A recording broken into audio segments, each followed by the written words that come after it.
Hey guys, if you enjoy the Drunken Peasants podcast, be sure to go to audibletrial.com/Drunken Peasants to get your free audio book. They have books like The God Delusion or Mr. Mercedes by Stephen King. Also, 150,000 other titles to choose from. So be sure to check that out. It supports the show and you get a free audiobook in the process. So what the fuck do you have to lose? Tacos. The Drunken Peasants podcast is satirical in nature, and while we do occasionally delve into serious issues and discussions, our primary purpose is to entertain and amuse. In other words, don't take this shit too seriously.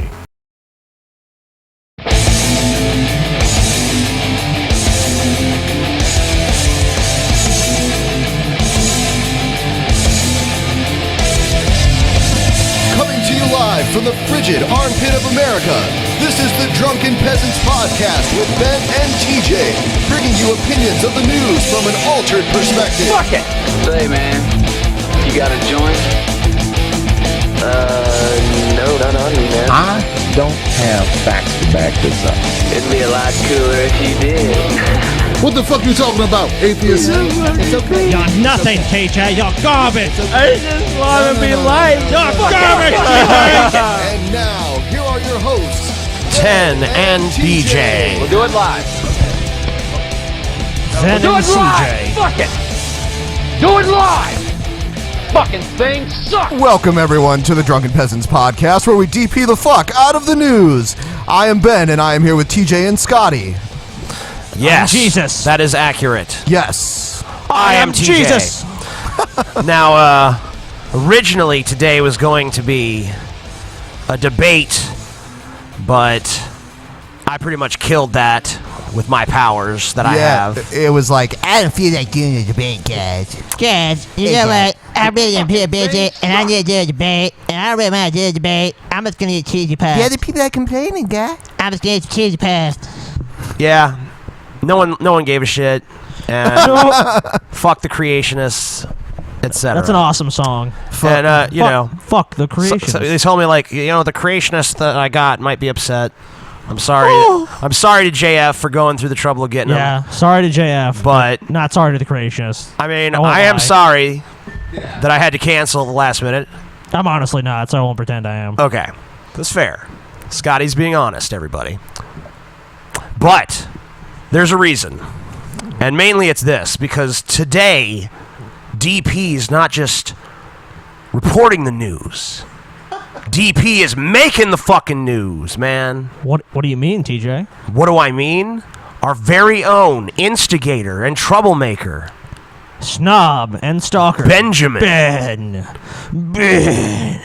Ben. What'd you do, Ben? What'd you do, buddy? What the fuck did you do? How did you make the daily cost today as Creepy Ben? Photogate. By the way, that's your new name, Creepy Ben. Oh, great. Ben the creepy snob. Great. He's Ben the creepy snob. Creepy Ben. Literally, the Daily Cost wrote today that Ben is creepy. It's like, Creepy Ben. And here's why. Because Ben was at a place called Kingmakers, Why don't you let Ben tell what which is happened? a board game Well, place. no, I like the way he tells it. You like That's it? fine. Okay. Ben wants me to tell it, Scotty. You fucking All right, TJ, I'm just trying to get degenerate. deference to Ben. Fuck Ben. All right. You probably No. want to. Fuck me. Fuck Ben. No. They do that in the closet. Shut up. Ben was at fucking Kingmakers, a fucking board game place where you go, you play games like Monopoly or whatever. They've got tons of fucking Yahtzee. games. All sorts of board games. You know, mainstream ones, obscure ones, whatever. Fucking board games you never even Board fucking games you have knew sex existed. with, whatever. And you can drink there, you can get food there. It's a nice, relaxing kind of place. It's in Columbus, downtown Columbus. And Ben's just sitting there with his, UFO conspiracy group that he attends every Friday or whatever day it was. You know Area 51, you know they were pressing. And who should fucking walk in the door but Anita Sarkeesian? Done lactose dominus. Oh, it's more like joyful music of like heaven, like the heavens being shown to you. Like, wow, I'm in heaven. Anita Sarkeesian is here. What? I don't get it. Triumphant bells ring in the background. Dun, dun. You know, like I'm seeing a movie where everyone's really happy because, like, and there's just like a joyous event. That's how it was going on in Ben's mind. Apparently, Scotty has feelings for Anita Sarkeesian. I was just like, wow, I can't believe, like, what are the odds? So, did your eyes literally, like, bulge out of your head? Dude, Ben called me. He's like, dude, you're not going to believe what happened. I'm kind of like, whoa, this is not a normal Ben reaction. What did you think it was before he said anything? I thought Ben had seen some, like, crazy shit go down. I thought Ben's like, man, a ghost or something? No, I thought, like, he saw some, like, probably, like, a fire or some shit. Like, dude, this car. So when Ben called, you're like, I bet something is on fire, you know? Or, like, something exploded or something crazy. And he's like, Anita Sarkeesian's at Kingmakers. I was just sitting here, like, you know, chilling out, fucking playing some board games. Like, and I noticed someone walk in the door, and I'm like, who the fuck? Is that fucking Anita Sarkeesian? And, like, you tell Ben was, like, freaking out. He's outside because he can tell me this. He's like, what the fuck, man? I can't believe this shit. Yeah. And anyway, so Ben's there. He's in disbelief because this is, like, someone we've talked about, someone that's, like, come up on our show several times. For years. Yeah. This is, like, you know, we travel in, like, the opposite circle. You know, not necessarily, like, the hardcore, like, MRA fucking circle or some shit. But, you know, we're pretty critical of internet feminism. Not me. Like the very, you know, the superficial Tumblr, Twitter feminists. I respect those feminists deeply. And, you know, I keep getting people write me like, you know, the definition of feminism is equality. So if you're against feminism, you're against equality. It's like, you know, if that's the definition, then I would say that I'm a feminist and people like Anita Sarkeesian are not feminists. Because I don't understand how you reconcile her actions with your definition if you're going to still call her a feminist, but whatever. She's in there. Ben fucking takes, I don't know, probably 2 or 3, like, quick, candid shots. Like, you know, does the thing where, you know, you take a selfie, but they're in the background. Yeah, they're, like, over your shoulder. You've probably seen pictures like this in, like, on, like, Reddit or something. Gawker. Like, yeah, people have done this with, like, oh, you know, Bill Nye's. Oh, Bill Nye's in the Denny's booth behind me. I'm going to fucking take this picture. Yeah. And, you know, and he posted on our Drunken Peasants Facebook page, like... And Twitter. Like, holy shit, guys, look who the fuck's here. Pretty crazy, huh? It's like, wow, look at this amazing cosmic coincidence that, you know, I never would have seen happening. Like, right. Who would have fucking thought out of all the fucking places that you would just be somewhere where this person who... you've seen much ado made about, like you've seen them on the Colbert Report, you've seen them on YouTube videos, we've discussed them, we've talked to people about her, we've actually discussed her videos, her points of view. So, of course, it's like, holy shit, here's this fucking person actually here. And Ben doesn't fucking go harass her or harangue her or anything like that. Doesn't go fucking like... I didn't say a word fuck to her. you, Anita Sarkeesian, dumb bitch. You know, there was none of that. Yeah, it was just like... It was just like, I'm going to take these, you know, a few quick pictures and show them on the internet. It did not affect her in any way at the time because she only found out about it later. It wasn't like she's like some creepy guy. Even after the pictures were taken, I sat there for another, you know, 45 minutes to an hour and then left without any actual interaction with her whatsoever. Right. Yeah. So. And then, I guess Anita gets wind of it. And, you know, you would figure that it just wouldn't even be, like... Who cares? A big deal. It'd just be like, oh, okay. You know, obviously this guy was sitting at the next table. But apparently this is, like, some really, like, offensive thing to her. For whatever reason. It's like, you know you're a public figure, right? I mean, it's kind of weird. Because first of all, photographers in public take pictures of people all the time. Yeah. It's a public place. You don't have an expectation of privacy. I don't know when you leave your house. I don't know what the specific rules at Kingmakers are for taking pictures, but I'm pretty sure they ain't got a policy against it. Yeah, they would have to have signs posted saying something like that. Yeah. So I mean, it's like no big deal. How's her invasion of her privacy? Well, I don't even know. I don't. Let me try to think of what she said here. All she said was she that basically it was said, creepy. "Oh, you know, guys, before you take a picture of a woman, you know, or whatever, you know, it's creepy or some shit." She basically made it seem like, oh, they did this because I'm a woman or something, like, which is just That's absurd. That's so nonsensical.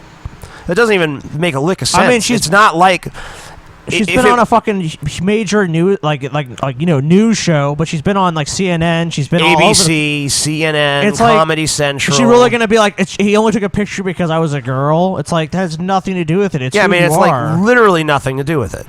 If it was Ryan Wiley, another guy we feature on the show all the time, Ben would have done the same thing. Yeah, probably. If it was Keanu Reeves, I mean, actually, Keanu Reeves, he might have even went and said like, "Hey, can I take a picture?" You know? Yeah. Because that's kind of someone and that's then cool. he would have been like, Well, I don't know, My house like, is nearby. probably not, because But I'm just saying maybe. But I mean, it's like there's nothing. It's because of who she was. There's nothing to do with her being a woman. Remember the next thing. Ben passes women on the street and sees them in public places all the time, presumably Stalker. without always taking pictures Stalker. of them. I would say at least 80% of women Ben never takes a picture of. 80 that high, huh? I think more like 30. Yeah. Oh, but that's pretty generous. No, I was gonna say that the funny thing I thought was how like someone like wrote an article about how Ben was like he might have violated Ohio law and he should be in trouble. And we're like how he just took a innocuous picture. Like it says an Anita Sarkeesian naked. They said it's something about profiting from it. I mean, to me, that almost sounds like an anti-tabloid law. Like, Yeah. don't take a picture of someone or like use that Yeah, and picture for sell it to the commercial Inquirer purposes or something. I think it probably has to do with using a picture for commercial purposes, like going to take a picture of someone and then putting them making them like a cereal mascot against their will or some shit. Yeah. Not just like here's this person who just coincidentally happens to be in this fucking picture. You're like if we tried to make her like the Drunken Peasants mascot or something. Yeah. Like, but I mean, like the thing is, like spokeswoman. There was no like offense meant. No, honestly. There was no like antagonism even. This is just like, hey, look at this crazy funny coincidence. But because Anita tweeted it,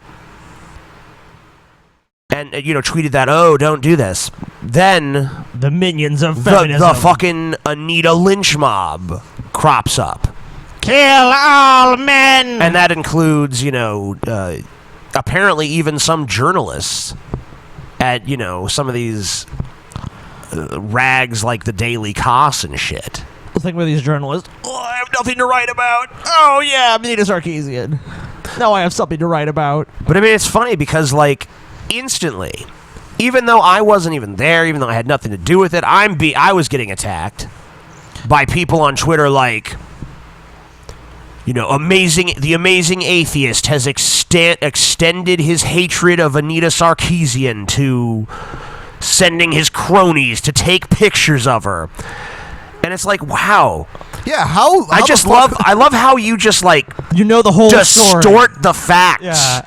So clear, like you're just willing to just like lie and exaggerate and make up this ridiculous story. Yeah, it was like the amazing atheist stalker pack. What? Bring JF on.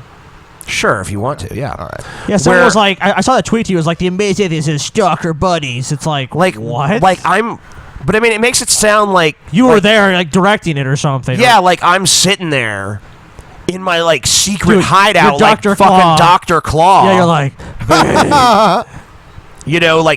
like coordinating my henchmen to fucking go get Ben, All right, Ben, I have intel that Anita Sarkeesian is going to be at Kingmakers at 7:14 or whatever.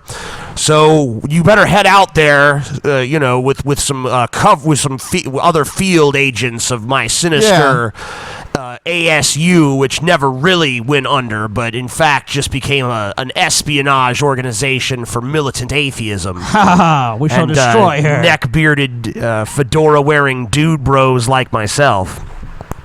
It's all true. And Ben can just go. You just go in there, you fucking get Anita Sarkeesian, and when you're in there, I want you to take a picture of that bitch. So she knows we're fucking watching her. That'll show her. And then I want you to tweet it to her like, hey Anita, we're watching. I didn't even tweet it to her, and I didn't even use her Twitter handle. No, it was in just, the post. just to our audience, like, hey, look who coincidentally walked in the door. But of course, that's not what happened. Not in the eyes of the little Sarkeesian bots. No. To them, it was like this. Everything is sexist. To them, because they're never going to believe an innocent version of events. It's never going to be like, oh, it's this. It was just this, totally innocent set of circumstances. No, it was this nefarious plot to fucking hurt Anita, the one they love, to show her, to intimidate her as a woman, in a misogynistic display. That was obviously Ben's intention. By the way, JF, welcome to the show. Hey, Ben. Hey. So I hear you that your standing in the feminist community is going down. Yeah, Ben's Shockingly, stock. yes, yeah. Ben's stock with all of womankind is declined because he has been labeled a creep. Creepy. He's It's a fair market creep. for Ben now. His stock has gone. He's a weirdo. He's now officially a misogynist. I could actually do that closer if my voice weren't so fucked from this weird, not even a cough at this From point. your weakness as a human being. I don't even know what's wrong with my fucking throat at this point. I think I sucked too much dick. Well, that's anything else you want to say, or? Yeah, I mean, I just want to talk about these like little Sarkeesian bots that, because the funny thing about it is that Anita Sarkeesian is always the one who's like, I'm getting harassed. I'm being harassed online. All of these people are being mean to me. They're all saying these horrible things to me and feel bad and feel sorry. Anita, destroy Anita. Like there's this lynch mob out to just kill Anita and get her and just make her fucking feel like shit about herself and destroy her self-esteem all the time. And it's so ironic that, excuse me, that she acts like she's constantly under siege from these horrible forces of these mean people on the internet, when really she's like the general of one of the largest brigades of these fucking people you could ever hope to find. Where even if you do something that's like a marginal infraction by someone else's perception, even if it's the smallest molehill in existence, they'll build it into fucking Mount Everest and try to use it to fucking, label you, you're a sexist, you're a misogynist, you're creepy, you're whatever fucking negative, pejorative term we can fucking force onto you. And it's just ridiculous. And these people, they're not logical. They don't actually wait for all the facts to be out. They're totally willing to just make up their own crazy-ass narrative and run with it without knowing the truth, without giving a shit about what actually happened. I find your statements to be offensive. So, I mean, how can Anita possibly complain? Anita has every right to complain, TJ. A misogynist like you just doesn't understand the patriarchy. I mean, in my opinion, she has no right to complain because her fans are some of the worst on the internet. I mean... Right, well... I won't go as far as to say she has no right to complain, but I think the footing she's standing on is pretty fucking weak. She has no right to complain, in my opinion. I'll go so far as to say she has no right to complain. Well, I mean, she's going to complain regardless. She encourages it at every does. turn. But she does it in a very subtle and she doesn't really do it in an overt way because she wants to be able to deflect that and say, I don't tell people to do that. I took every precaution to hide that individual's identity. That's why she does what she does. I mean, she knows she's playing a game. Well, I mean, the thing is that she never should have made the comments that she made to begin with. Like, oh, this is creepy. Why? It's not creepy. There's absolutely nothing creepy about it. She wanted her army of white knights to defend her. Exactly. And so she just wanted to sick the dogs on somebody. And that's exactly what happened. She knows what she was doing. Oh, it's blatantly obvious to anyone. Anita Sarkeesian is not an idiot. No. A lot of people might say she is in jest, or they might say she is because they strongly disagree with her point of view. Stupid opinions, for sure. Sure, but she's not unintelligent. She obviously has a pretty fucking good idea of what she's doing. She's an extremely intelligent and manipulative individual. That's very clear. Manipulative is the perfect word. obviously, look how much publicity she's gotten for herself. And the funny thing is, even that word, I'm sure she would say, "Oh, well, that you're playing to stereotypes that women are manipulative." No, there are plenty of manipulative men. There are plenty of manipulative women. You happen to be a manipulative woman, obviously. And one of the ways you manipulate people, other than playing the victim, is by trying to victimize others online that you feel. You know, it's funny. It's exactly the same thing you did to Mr. Repsion and Alpha Omega Sin and I think a couple of others just a few months back. You tweeted out this tweet of those 4 guys. I don't remember everyone who was on it, but I know that Daniel was on it. I know Alpha was on it. Yeah. I think Thunderfoot too. Yeah, Thunderfoot probably was on there as well, and then someone else. And you're like, you know, these are my white harassers, or whatever you said. And, of course, then that ignited this giant firestorm where those guys were under siege. Those guys were under attack from you. Yeah, it's not like the people were saying... So you have this modus operandi where it's just like this continuing, ongoing pattern of... But you're forgetting one thing. It wasn't like this is so innocuous. Like, okay, these people are just going to... her fans are just going to talk shit to these people. They're going to be like, let's try to take these people offline. Right. And, to the point where the FBI is visiting Repsion saying, did you threaten Anita Sarkeesian? Yeah, how ridiculous. And he's like, no, I didn't fucking threaten Anita Sarkeesian. Yeah, how ridiculous. Because everything has to be, she's under attack. Everything has to be threats. It's always a threat. It's always a fucking rape threat or a threat of violence or, she's being othered or marginalized or some fucking pretentious bullshit or hyperbolic absurdity. And why? It's like you can't just have a fucking discussion based on fucking ideas.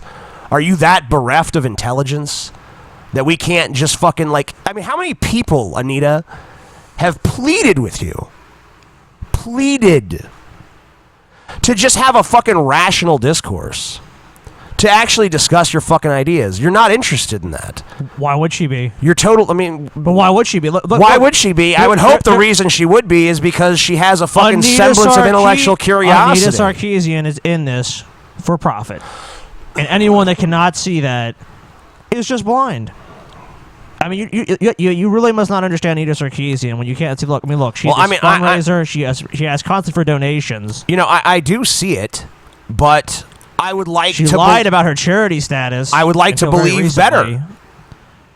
I'd honestly like to give her more benefit of the doubt than that. I mean, if you look at her track record, I don't see how you could. You're basically just giving her the benefit of the doubt to such an extreme that it's almost absurd because she's just display time. I mean, look, she was involved in this handwriting scam.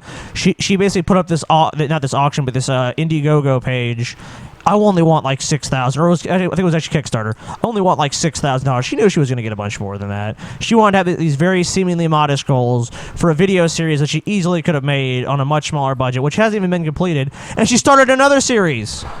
She has not finished the series that she raised $178,000 for, but she's doing another series already.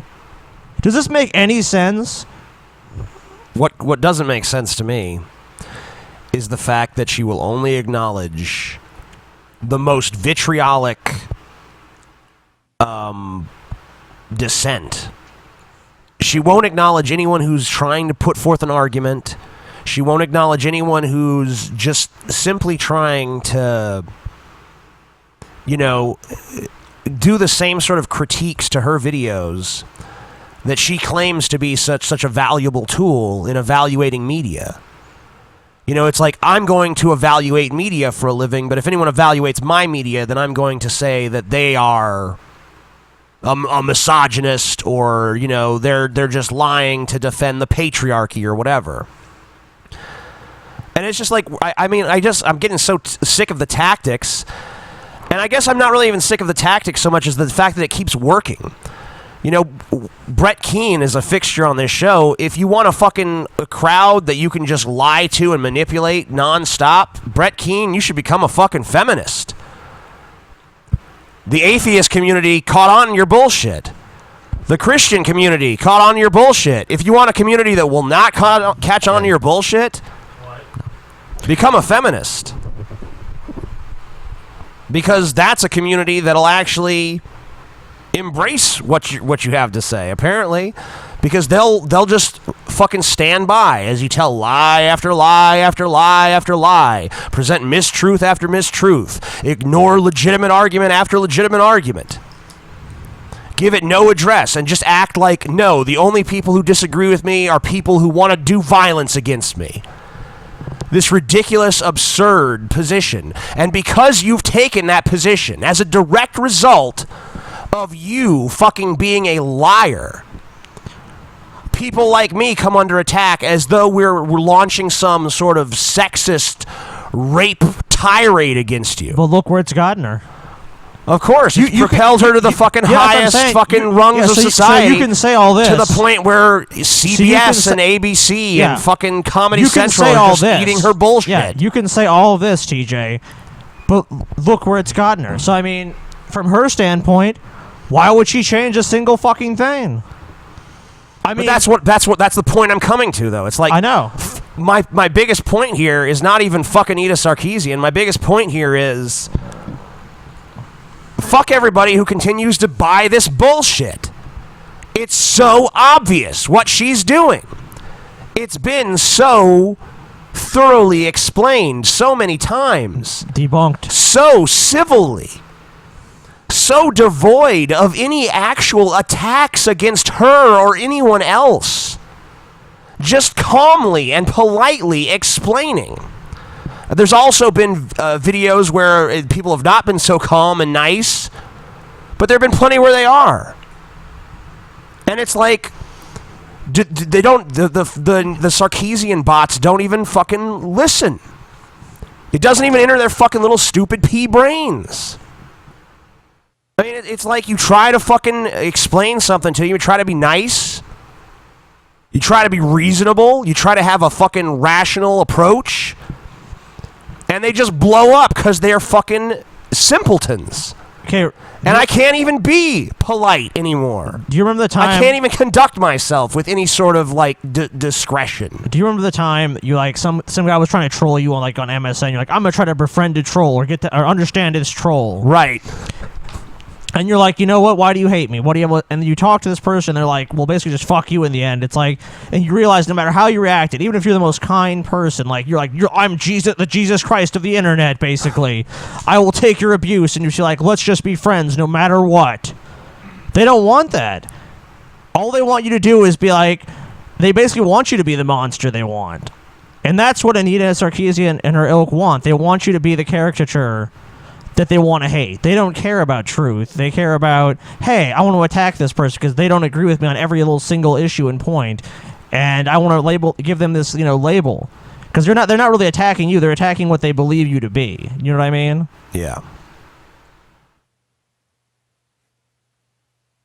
I see JF's giant head floating. JF. So any opinions on this, JF? I have a lot of opinions. I have some disagreements with you. I have some agreements with you. Oh, go ahead. I don't want to spend too much time on this, but I just want to say 10 seconds.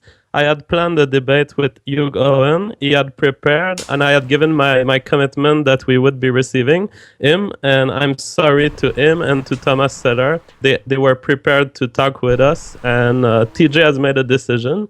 TJ, I respect your decision. I just want to put it out there that it was not mine and that I have no control over this. That is absolutely 100% true. JF had zero involvement in the decision. Yes. So we don't want anyone to accuse him or think that, or to those two guys. TJ made the decision. He was not involved. Right. And just so it's public, I extend the invitation to you, Goen. You can come to my YouTube channel. We will have a discussion, and I'm sorry, I have no control over that. Now this is fixed. So let's talk about Anita Sarkeesian. First of all, I think that as far as feminism goes in America, personally, I'm a feminist in the traditional sense, in the sense that I advocate for the equal rights of women and men. And that perhaps we can get step by step there, but first I'd like to ask, are you guys feminist in that sense of the word? I mean, sure. Yeah, okay. I mean, if that's the exact definition you're referring to, then of course, yes. I really don't like that term, but I still agree with it. Yes. forgetting the label and forgetting what it's associated to in Exactly. the modern I agree with the society. principles and ideas. Yeah. The second, there's a point of disagreement with what I've heard, which is Anita Sarkeesian and these people relation to money. I think that when someone stands on the public space, it's a human being that's really going to receive a lot of hits for what he or she does. And I think that within that process, it's normal for someone to seek funding. And I seek funding when I speak publicly. You guys seek funding. So I would say this is not a major point of problem to me. If someone has some beliefs, goes on the public space. Well, last question: if you were doing a study, and you raised a bunch of money, and you never did the study, just because you just didn't do it, wouldn't the science funding organizations that exist, they would just be like, oh, well, it's no big deal. I agree, and that's I would adopt the libertarian perspective here, which is that the only people who have the right to be offended by the videos not going out are the funders. If the funding comes from the government, everyone can be revolted you can't make a against determination of who can be offended and not. I mean, that's kind of an absurd thing. I mean, okay, you could say if it's valid or not. I mean, I agree with you. I agree with you to the point. I agree with you to the point. Well, obviously the funders, and that's what I'm saying. I'm saying she should have done the video for her supporters. Well, and that brings us to my other point, which is that what you call the Sarkeesian bots. I agree with your observation. There are people who are crazy about Anita Sarkeesian, and like there are people who are crazy about Transformers or Power Rangers or whatever. Sure. So, is this a problem that these people exist? And what is the motivation for these people? Well, I don't see them as funding the video series. I see them as they have an opinion that they want expressed on the public space. And that's why they keep buying or sending donations to Anita. And I see this as a legitimate process. I want my idea to go out there on the public space. I'm ready to involve my money in it. That part is legitimate. I don't know if you agree with me up to now. I do.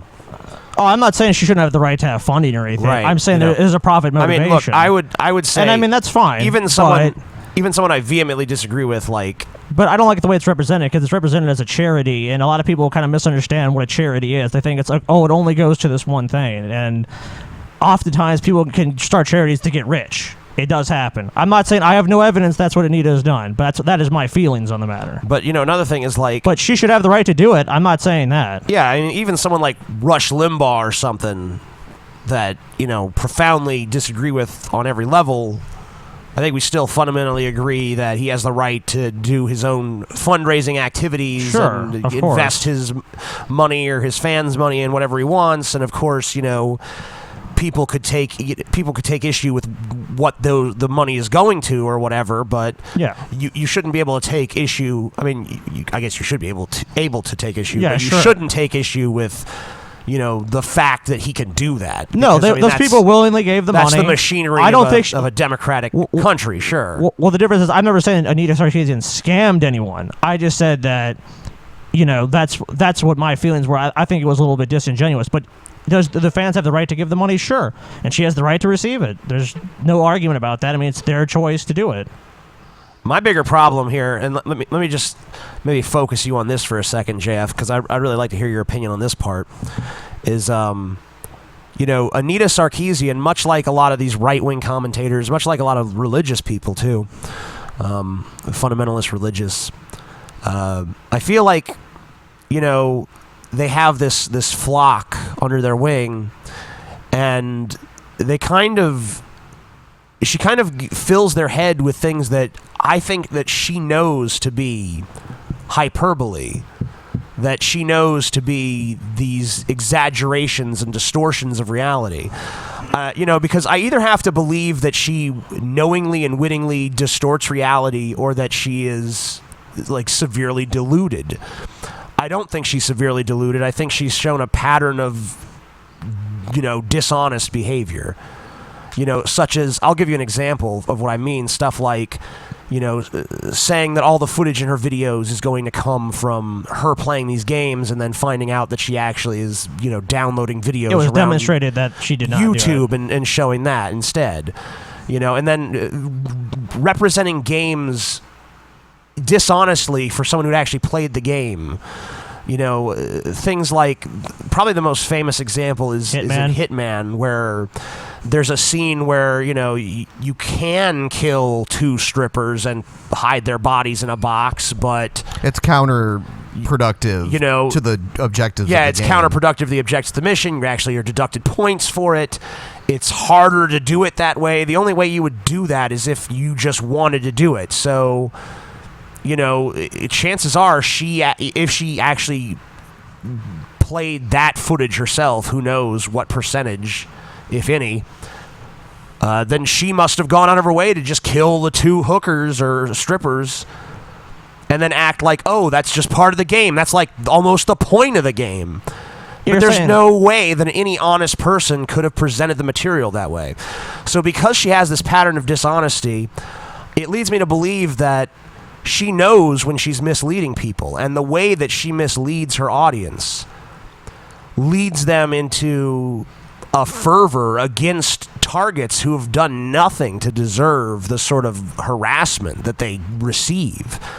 I mean, like, if I actually gave a shit about what was going on my Twitter feed for the last 24 hours, I mean, I would be, like, psychologically devastated by the shit.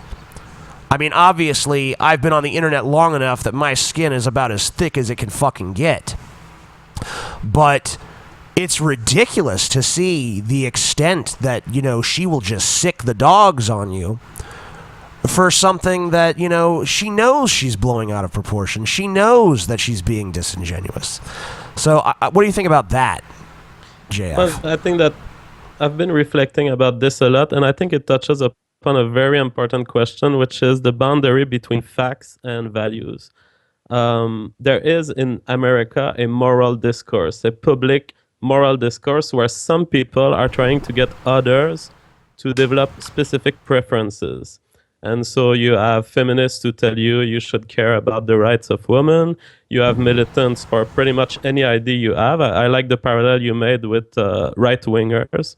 So the question is, when we do this kind of moral discourse on the public space, we will have to look at facts in a way that changes either the fact or that changes the way we look at the fact and what we can extract from it. So what you're pointing as being misleading, I think that you may be right in some instances, and I would agree that some activists, in the way toward their goal of changing minds, they do step over the facts. And I would argue that that's the role of science here to bring back to the facts. But then the question is, after we have agreed on some facts, is there a place for a militant discourse in anything in society? Can I look at facts in a way to change your preference? Do you think that would be legitimate?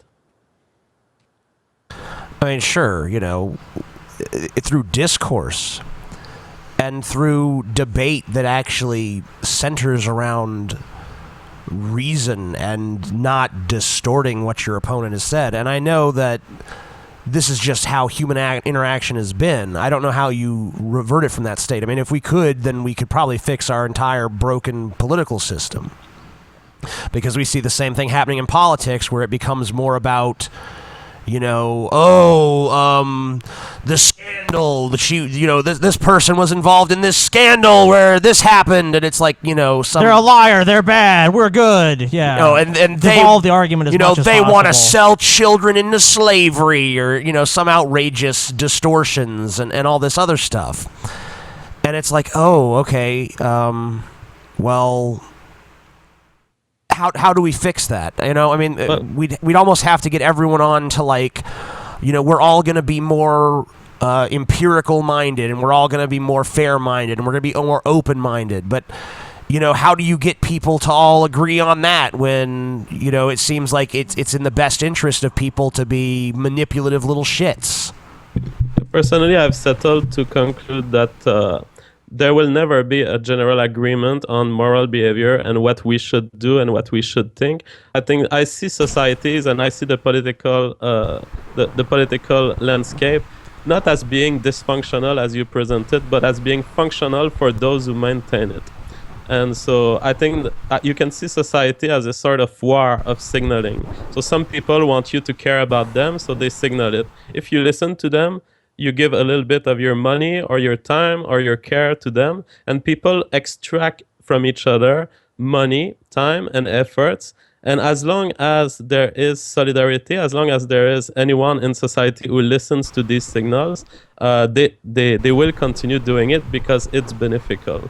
So I think that I don't see the misleading aspect in her general work, although I disagree with many single facts that she could bring. And I think that her analysis of society, for example, is invalid. I don't think that culture influences male behavior as much as she presented, so I would disagree with her factually. But I think that her entire work, I have great respect for what she does, because ultimately, whether you like it or not, and whether it makes you unhappy, she's successful and she's exactly where she wants to be and where her followers want her to be. So what you have here is the manifestation of an idea, the idea of modern feminism, and she's putting it out there, and she's doing the job that people are paying her for. Sure, I mean, we could say that about, Rush Limbaugh, we could say that about Glenn Beck, we could say that about fucking Kim Kardashian. I mean, there's plenty of people that are successful in the sense that they've found a bunch of idiots to give them money. But I think we need to look at it from a larger perspective of, is this beneficial to society or is this bad for society? And I think you could make a strong case that an Anita Sarkeesian type who's persistently misrepresenting the facts, persistently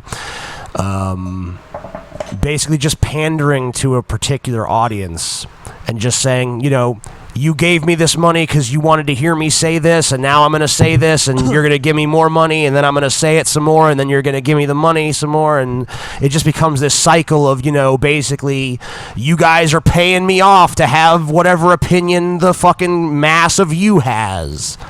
And I understand. I mean, I see that, that's politics, too. That's how it works. That's politics. That's entertainment. That's a lot of different things. Oh, of course. And, people who break away from that paradigm, and actually have an original fucking point of view are not beholden like people like Bill Watterson, who, the cartoonist behind Calvin and Hobbes, who when Steven Spielberg approached him and said, you want million, I'm going to make the Calvin and Hobbes movie. It's going to, you're going to be super millionaire, and it's going to be the biggest movie of all time. He's like, nah, fuck you. It sounds stupid. I admire a person like that who's not just fucking for sale. So I don't see how you can sit here and tell me you admire someone who's basically just a fucking shill for a bunch of morons. And TJ drops the mic. Well, I think that anyone speaking. This brings us to the point where I agree with you, when you talk about the negative aspects that some discourse like feminism can bring in modern society. And the first negative aspect, and it's present in the tweet that she did on Ben, it's this genderification of problems and the accumulation of guys together as a pack, as a uniform population, and addressing criticism to guys or dudes, and women too. I think that this is misleading, first because there are some people who don't identify precisely with one sex or the other, or within a continuum between the two. So I think that the very word feminism and the fact of grouping, of starting a gender war in America has important consequences, and if not done correctly, even would be dangerous for society. I have a I kind of want to ask you about this. God, I'm trying to figure out how to word this exactly.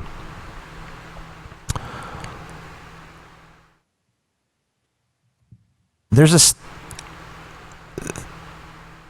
I feel like. Maybe I'll come back to that. I'm gonna. Yeah, you're fucking garbage. I'm gonna talk about something else for a second, because I can't. You're fucking garbage. Who else but TJ I can't think of fucking who. I don't. What was it about? Oh, but perhaps while you think about it,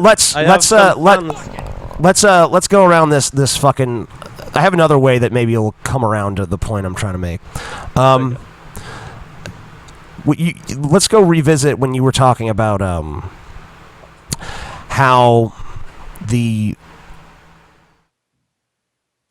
Sorry, my brain went blank again. Look, think about it. I have a little shout out to make here. Some fans of the show have been contacting me. There's Captain Atter on Twitter. He's preparing songs, and one of them is JF Master of Science and Badassery, which should be prepared for Friday. And he also has a song called Mid-90s Kevin Nash. That sounds cool. Yeah, that's awesome. There's also a lot of people in the community. Kevin Nash! Yeah. There's also a lot of people who have contacted me because they organize things for Drunken Peasants, like the irc.ryzen.net, the channel Drunken Peasants, and the Reddit people, /r/Drunken Peasant. They are big fans of the show, and we would love to hear that you like what they do. But here's the thing, too. With Anita's, like, okay, she's about the women tweet. You know, the thing about, like, you know, in her tweet to Ben, it's like, don't do this to women, you know? It's like, to women? You're not women anymore. You're a specific public figure, right? Yes. And it's like, I could understand if it was just like Ben just like walked up to some random girl on the street and was like, nah, here's this girl. I'm Ben. I'm evil. But I mean, even then, it's like, why would it even be dudes? You know, it's like more like, you know, Ben, why would you do that? Why does it have to be dudes don't do that? And then when you make that argument, the Anita Sarkeesian feminist response in general is, oh, well, you're just saying not all men. And I'm like, yeah, I am saying that. What's your fucking point? That's what? You're saying you're against nuance? You don't want me to fucking make distinctions between individuals and just masses that you've arbitrarily fucking put them in? Broad generalizations. I mean, it's exactly the same as fucking saying, oh, well, you know, more black people commit crime, so, you know, statistically, so therefore all black people are pretty much criminals. Black people quit stealing things. It's like, don't you see, that's what she's saying, what the feminist crowd is saying is every bit as ignorant as that. And, you know, even if you just say that, find the mainstream media that'll fucking defend you anymore. Find the mainstream media that'll defend you for a second for just saying that. You know, probably the only fucking place you could go to get that defense, sadly enough, would be Fox fucking News.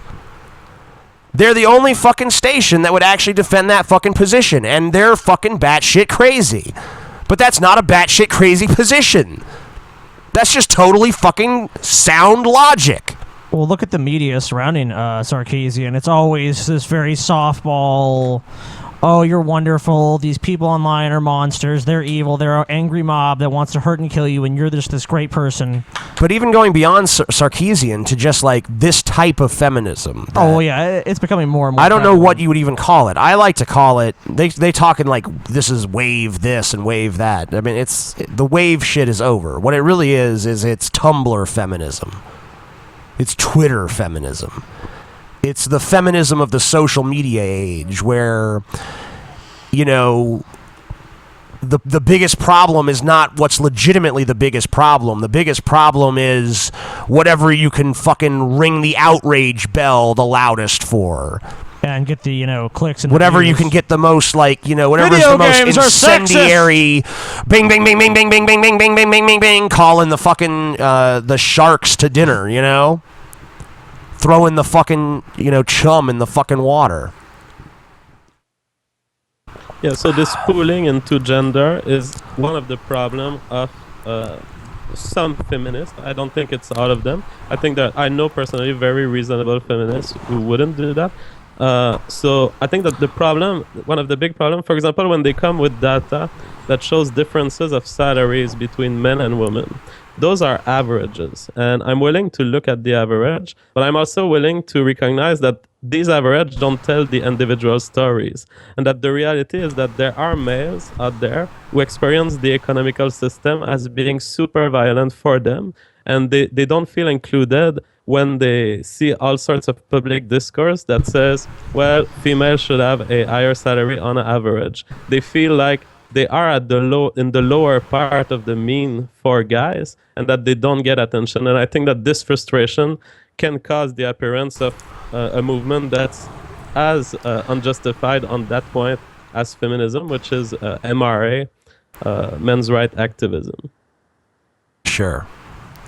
And I don't know. While you were talking, I just had this sudden vision of this thing I saw. I don't remember if it was if it was a Canadian website or if it was an American website, or maybe it was from some other country. Might have been the UK, but some Western country, and they had the domestic violence hotline numbers, and they had one for women and they had one for men, and the one for women is, have you been abused by your partner? Call this number. The one for men is, do you feel like you are going to abuse your partner? Call this number. It's like, what about all the men who have domestic violence against them? There have been so many things that have come out that have shown that, it's probably just about as common. No, maybe TJ, slightly less. They don't exist, TJ. Come on, buddy. Some have even said a little more, maybe. But I think probably, from what I've read, only slightly less domestic violence women against men than there is men against women.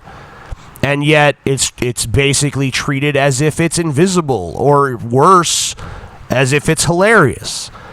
So on a point like that, even though I think I agree with you that MRAs are stupid, but when I see them make points like that, I'm like, you know what? Good fucking point. Oh, yeah, so I mean, I can't totally dismiss the MRAs or say that they're wrong, because I've seen them make too many good points. But I mean, I've seen them make stupid points. I've seen them say stupid shit. I've seen them become just as cliquish and wrapped up in their own ideology as the feminists, to the point where they're blind to shit that's happening right in front of their fucking faces, for sure. But I mean, it's just like, I don't dismiss everything that I hear feminists say either. There's been times, people assume that I just have like, he must have this natural knee-jerk hatred for Anita Sarkeesian. I have no such hatred. To be honest with you, I mean, I'm known as like an angry person, sure. And I'm not very sentimental in general, but I really don't have anything against her, other than just the way she conducts herself. And I would have a problem with anyone who conducted themselves that way, regardless of what ideology they were repping. And, there's been times I've watched her videos. I agree with very little of what I've ever heard in any of her videos, but I know there's at least been a few minor points here and there where I've said, you know what, that's actually a good point from Anita Sarkeesian.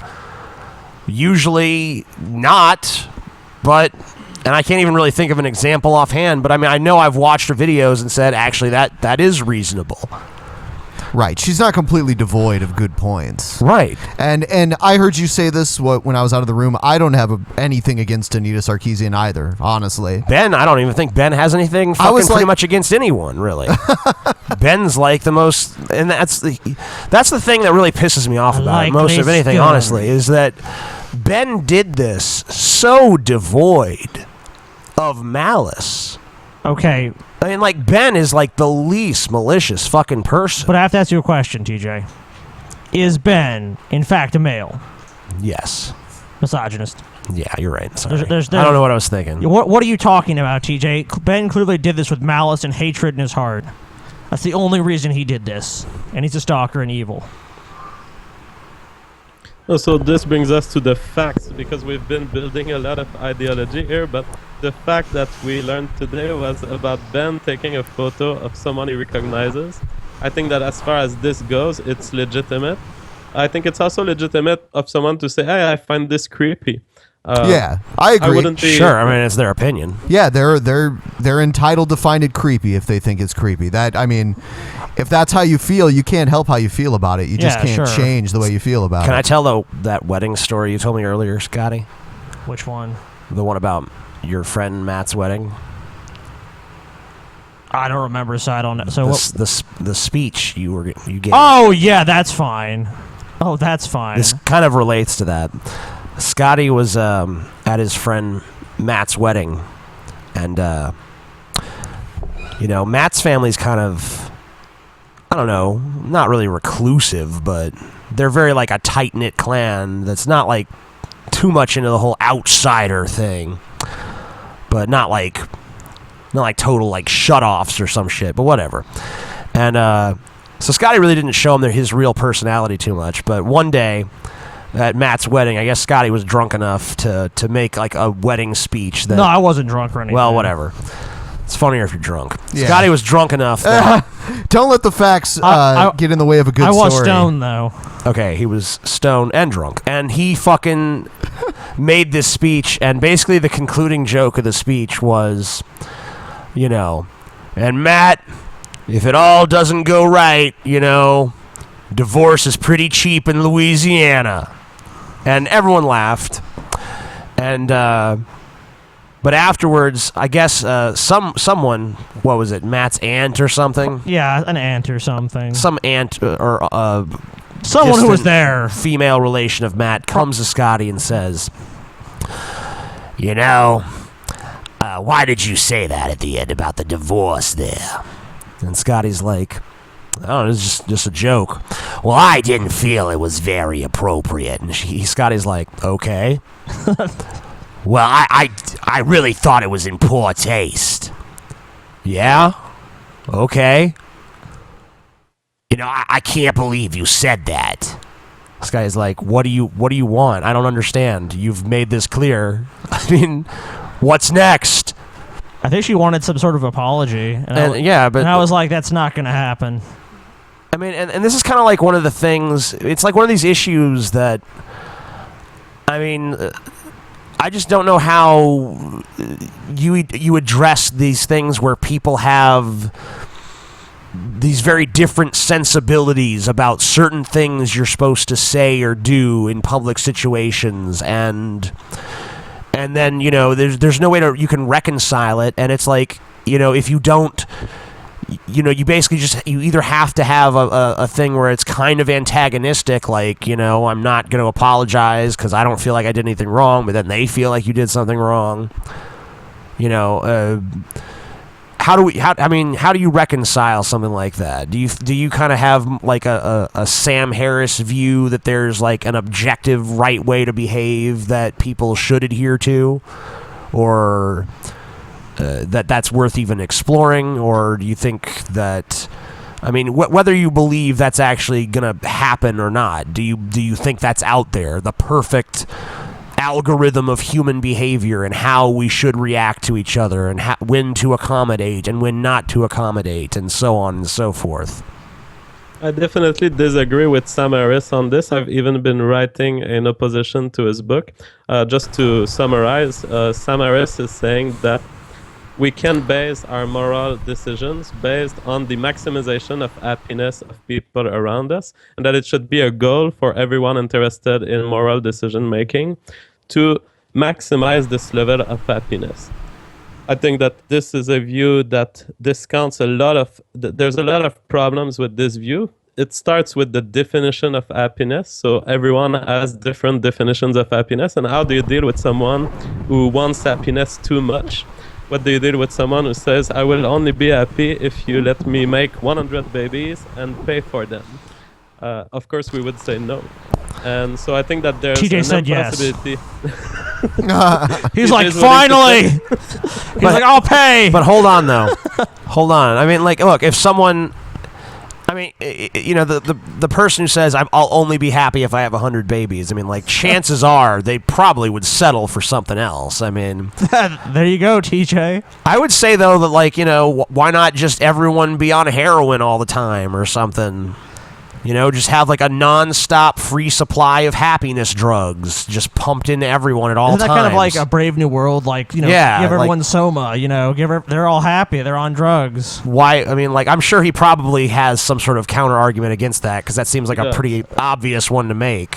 But I don't really... Sam Harris doesn't use the term happiness, because he recognizes that there are some fake happiness that we wouldn't want society to converge toward.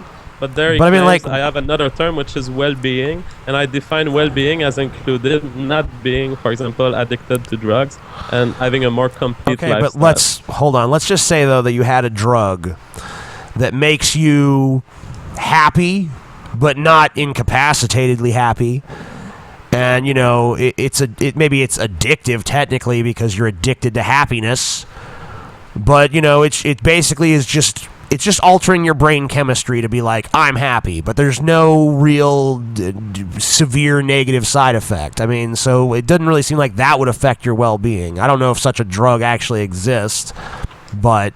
But he has an argument against this. He says, do we really want that?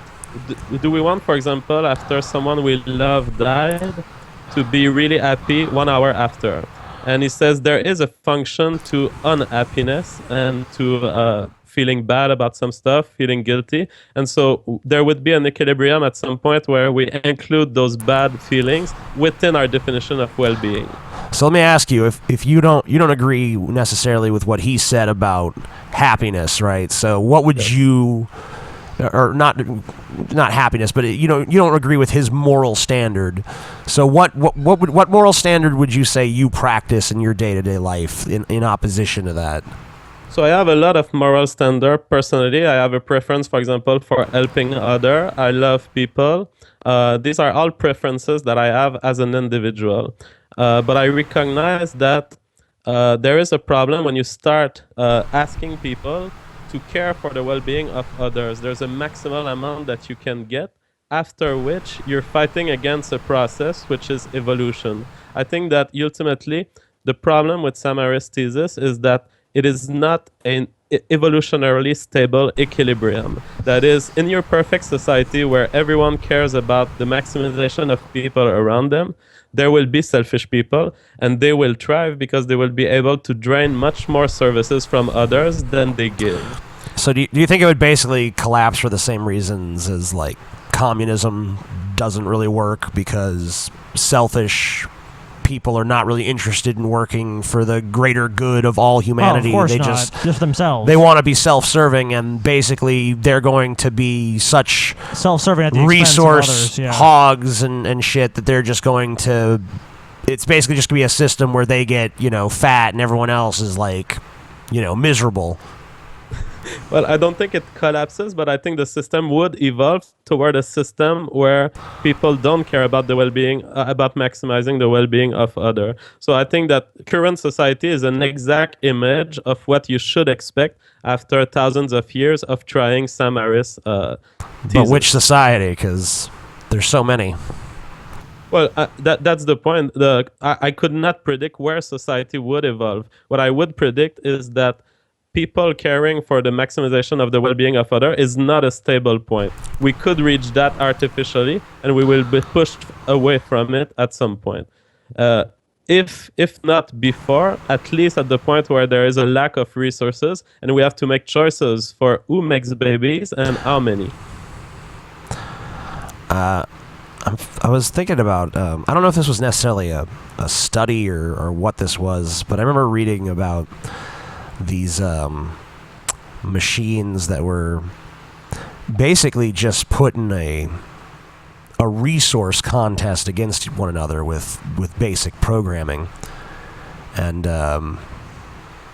they could signal each other about where food was or where it wasn't and whatever else. And at some point, even though the machines had very simple programming, they started actually showing a propensity for deceiving each other so that they could be advantaged. So it's almost like even without imbuing something with advanced intelligence or what we would think of as an ego, it's already like looking out for number one. It's already just naturally inclined to put itself above others. Yes, and that's so I kind of see what you're talking about with just like. I mean, obviously, human beings do care about each other. Most of them do, anyway. But most are not so selfless that it's like I put others above myself or hold them in such high esteem that I'm almost going to devote my existence to their happiness or whatever. Yeah, it's very rare to hear about anyone like that. And usually when you do, it's someone like Mother Teresa, and then it turns out to be bullshit when you really bullshit. Yeah, look she's at full it. of shit. Oh, she was. Well, she was not necessarily a believer at some points of her life. That's true. Yeah. She had her doubts. Yeah. Should we? Well, I don't know. What do you want to do? Do you want to? Is there anything else you want to touch on, or? I don't know, JF. Well, I really like the idea you talked about robots that were deceiving each other, because I think that most people think that deception and some sort of plotting or intelligence has to come from a brain. But the reality is, if we have these brains, it's because they have evolved to become like this. And what we know is that to be driven towards selfish behavior, you only need replicators, and you will get there in some way, because some of the replicators will find an advantage and they will replicate more than the ones that are exploitable.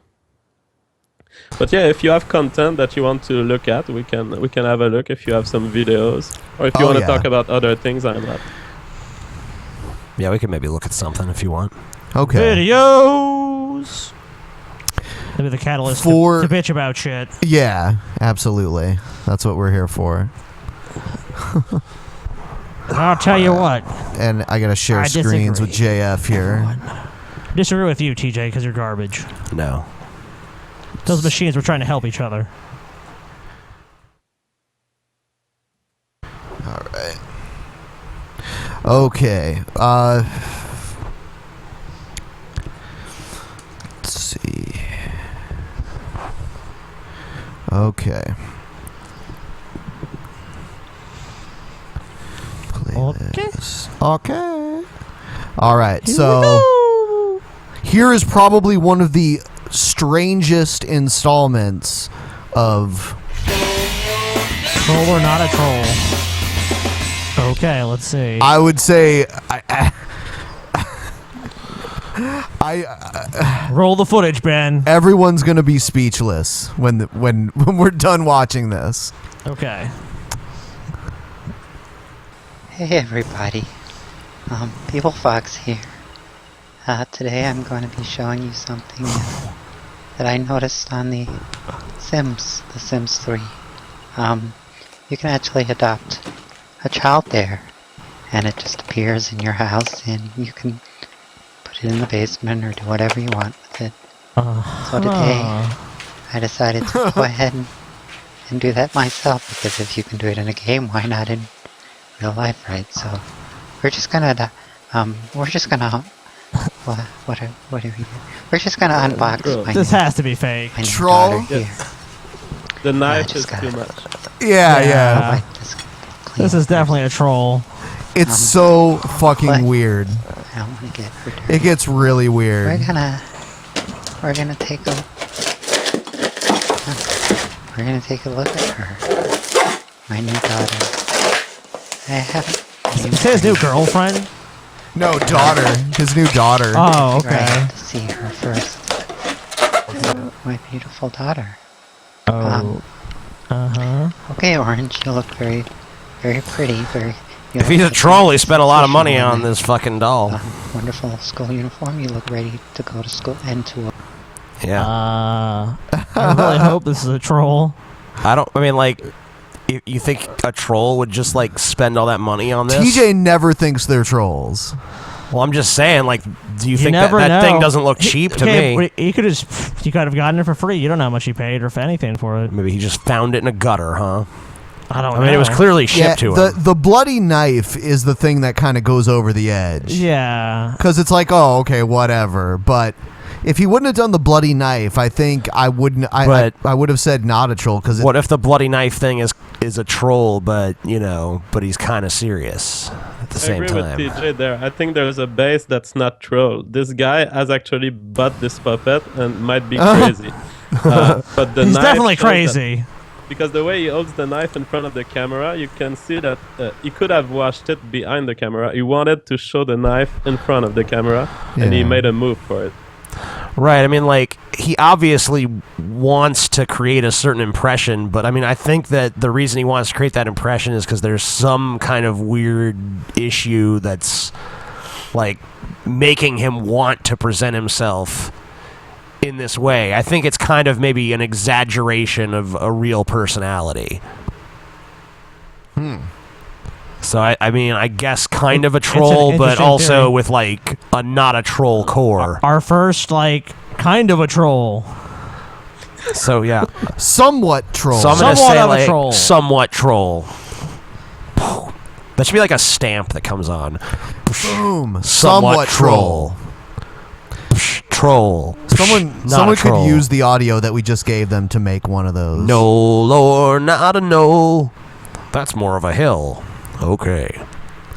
All right, so it looks like the creationist cat pwned your ass, TJ. Hey, Scotty, don't you have a doll like that though, in your closet? I don't think it has that Hello Kitty hat though. Good joke, TJ. Oh yeah. Ha ha Ha ha. ha. It is not really there. No. Yeah. Sure is not. It really isn't. I loaned it to Ben last week. So TJ, that fucking cat made a video about you. That cat. that yeah. fucking cat pwned That you, darn bitch. cat. Yeah, so we'll watch a little bit of that, and then you can comment as needed. Get your flagging fingers ready, TJ. just go ahead and start flagging. I'm gonna fucking flag this shit we're out getting of our hands creation. ready.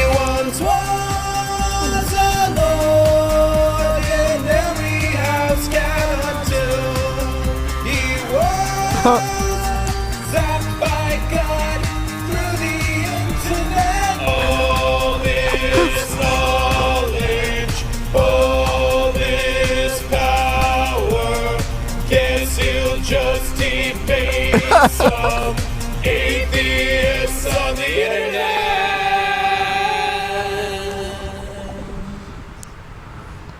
Finally. Yeah. A cat will pwn TJ. Yep. I like the beginning.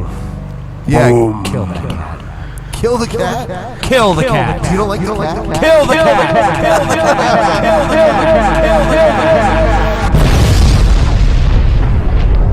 What's up, Sodomites? So after all these years, I'm finally getting around to poning the ever-loving crap out of the amazing atheist. I like that screenshot. I assume I'm gonna kick this off with a banana joke, but look, guys, potassium deficiencies of the anus are nothing to joke about. They could kill you, so I'm not even gonna go there. And let's get one thing straight. I've got nothing to prove here. I mean, I've already gotten the Drunken Peasants to renounce their atheism. Do you hereby renounce the religion of atheism? Yes. Yes. Sure. So as far as I'm concerned, this video is just a victory lap for me. Now, TJ, before we start, I just want to say that there are two major portions of your life that amazing atheist historians will regard as the most pivotal when speaking of you in the future. And those are every second of your life leading up to this moment right now, and every moment from this point forward. The day that you got totally freaking pwned by a cat. So naturally, when choosing the subject with which to bestow this brutal pwnage upon you, I could only pick the most vital and relevant topic to the atheist creationist debate, which is why I chose why Marilyn Manson came off like a freaking idiot on The Talking Dead. Oh shit. Oh damn. TJ. Oh snap. TJ is sensitive about this. That wasn't even an Amazing Atheist video. That was a TJ Does Life video. I think that's the joke. Okay. Now, for those that don't know, gothic metal rocker and confirmed Illuminati agent Marilyn Manson is TJ's self-professed hero. Happy birthday to Marilyn motherfucking Manson, my hero and my role model. It's just a simple fact that TJ has idolized, worshipped, and let's just face it, masturbated to Manson for nearly 2 decades now. Hey now. I have never masturbated to Marilyn Manson. Somehow I doubt that. I never have. Bullshit. Never. Yeah. He's not attractive to me in that way. And on October 28, TJ. 2013, His mind Manson is appeared beautiful. on the AMC talk show series The Talking Dead in what can only be described as an insufferable shitstorm of awkwardness. Over the course of his bizarre appearance, Marilyn Crazy Hands Manson confused the shit out of America with barely comprehensible moments like this. The zombie herd gave me the fidgets. It did. It's kind of like when you're at a club, you start to fight with some guy, I've been to jail, type of thing, and you haven't been to jail, and then his friends show up, and you have no friends. Okay, he is definitely trashed. There's no way. No, that's just how he is. No, That's he is awesome. trashed. Well, he might always He's be slurring trashed. his speech. He pretty much always does slur his speech. He's always trashed. No, yeah, he pretty much. I mean, I think he is always trashed because every time I read about him, he's always drinking. But that's pretty awesome. That's how he talks, and you know, you have to fucking treat it like you're listening to Galen or Howard Bloom or something. Oh man, you gotta you gotta treat it like you're in a labyrinth of words, and you gotta fucking like kind of do some work yourself to see what the fuck they're talking about. Why don't you slob his knob some more, dude? What? Why don't you slob his knob? What? I'm just saying. Must be understood as the artist he truly is. Yep. I'm not even saying. I'm not even saying because he's some fuck. He is a great artist, but I'm not saying it because of that. You prove my point. I'm not saying it because of that. I'm saying it because he fucking talks like in weird, cryptic, crazy shit. Like G-Time Johnny? Yes, like G-Time Johnny or fucking any other fucking person's kind of off their rocker. Is that it's become normalized to you? For people who've never seen him or just they've only heard about him, like it's some weird rock star guy. They're just gonna be like, what the fuck is this guy talking about? Right, but also it's just a terrible format for him. The Talking Dead. Well, he agreed to be on it. Yeah, he did. He knew what it was going to be like. Yeah. And he'd presumably seen it before he agreed to be on it. It was a terrible decision on his part. I have no idea why he went on that show. It's a terrible show to begin with.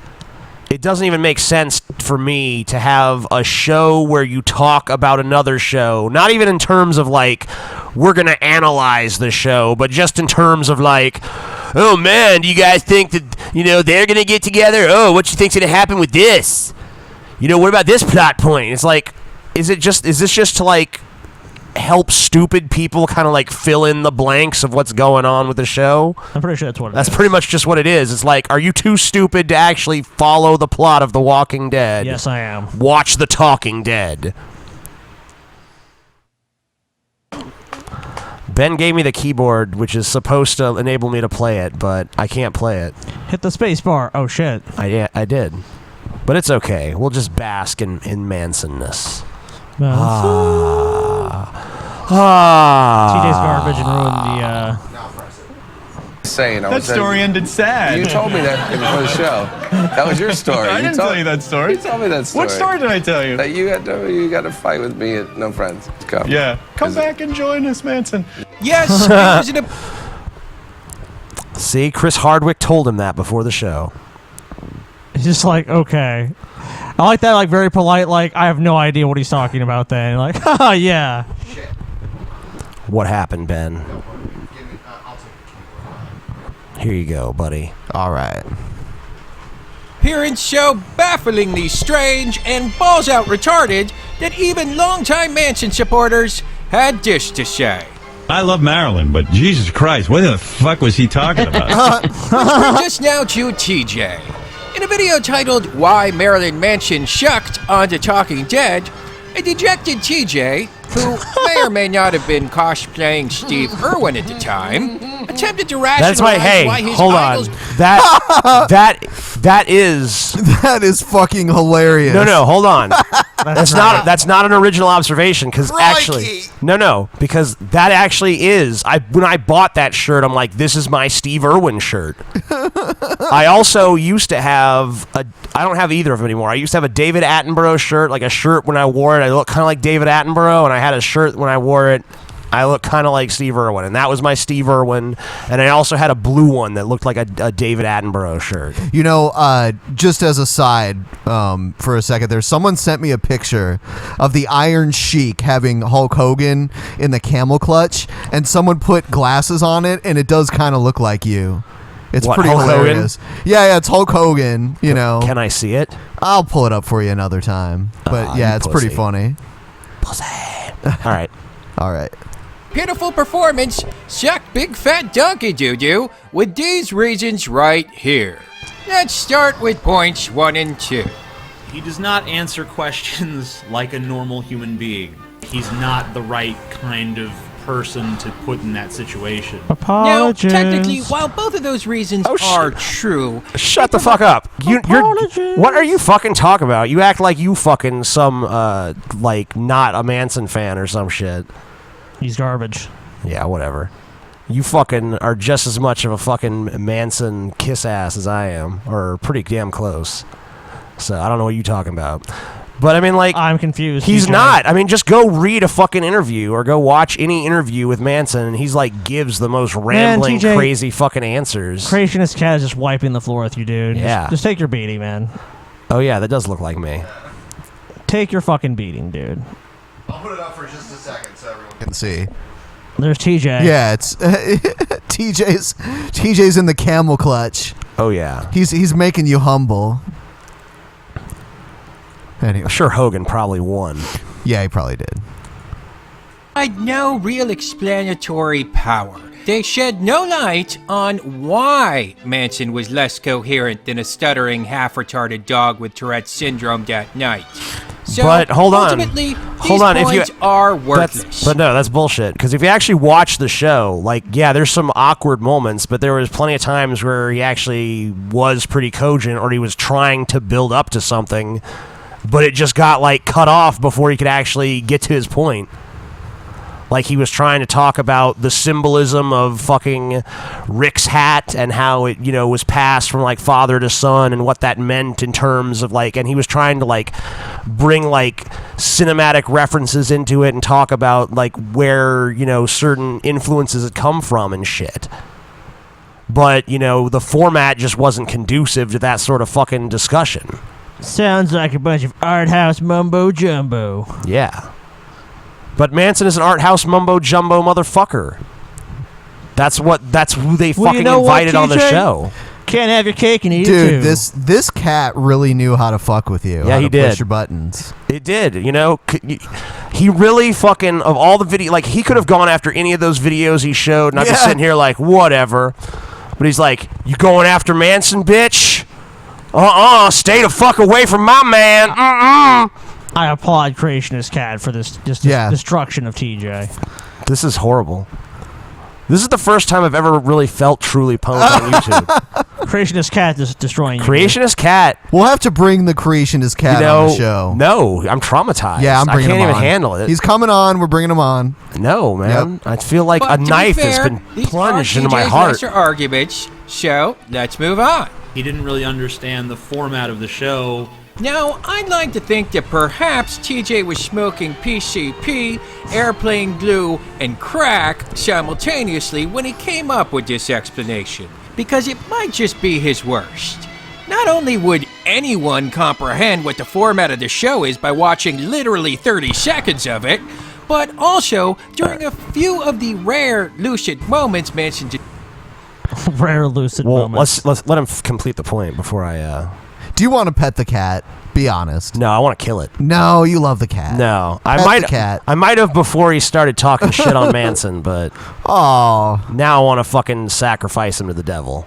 Displayed within the episode, he actually invoked key catchphrases that only viewers of The Talking Dead would know about, like Rick-tatorship and Farmer Rick, for instance. So clearly Manson was familiar with the show, and so this explanation is crap. All right. Next is Royal Neck Bearded. Hold on.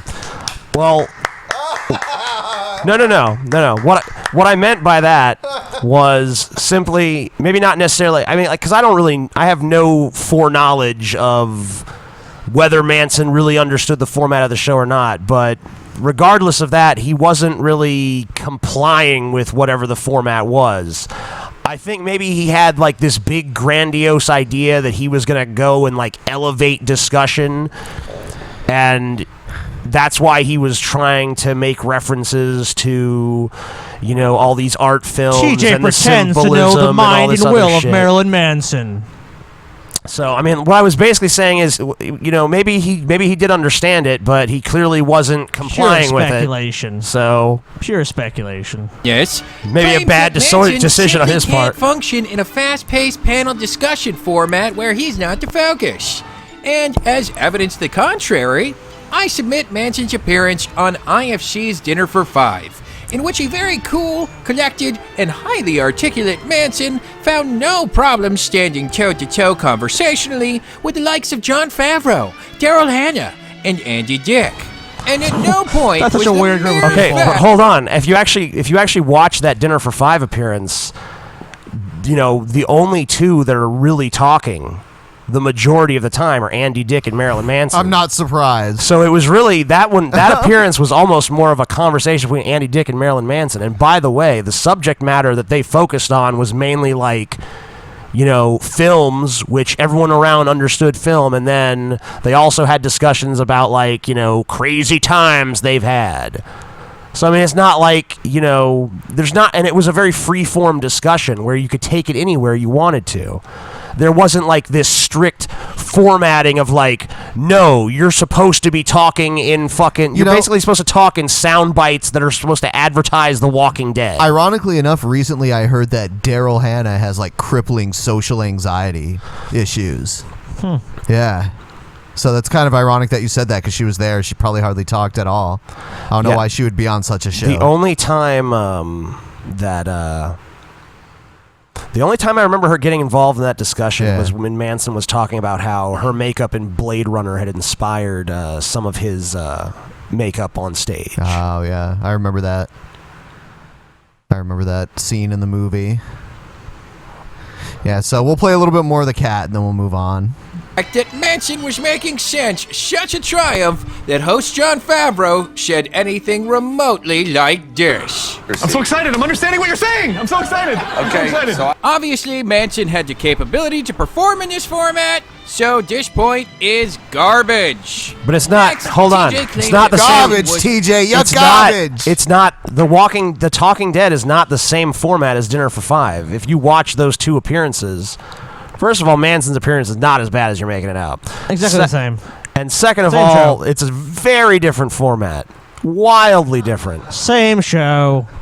This cat is a fucking cunt, man. This show is almost identical. Creationist Cat is just destroying You like the TJ. cat. Pet him. I'm gonna fucking Pet him. bury this cat under a mountain of kitty litter. I think it's a cute cat. No, this cat's a fucking cunt.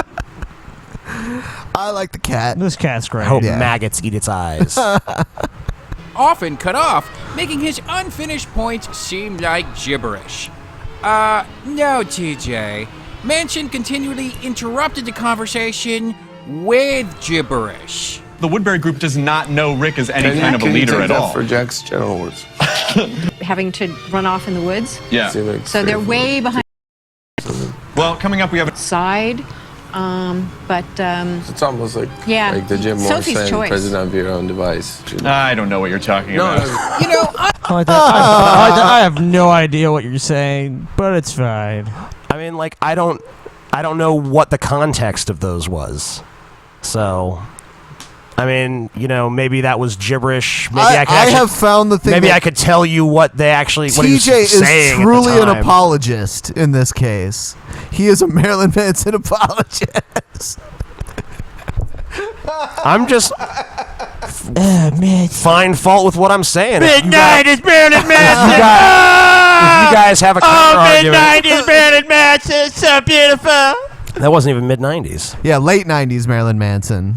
No, that was like recent. No, but that's what I was saying. Like, you know, late 90s Marilyn Manson. I don't hear no fucking counter arguments. So Creationist Cat's doing all the Yep. counter arguments. Yeah, we don't even need to, man. This cat is It's owning fucking- the shit out of you. All right, I've honestly seen Pentecostal snake-handling preachers speaking in tongues that made more sense than that.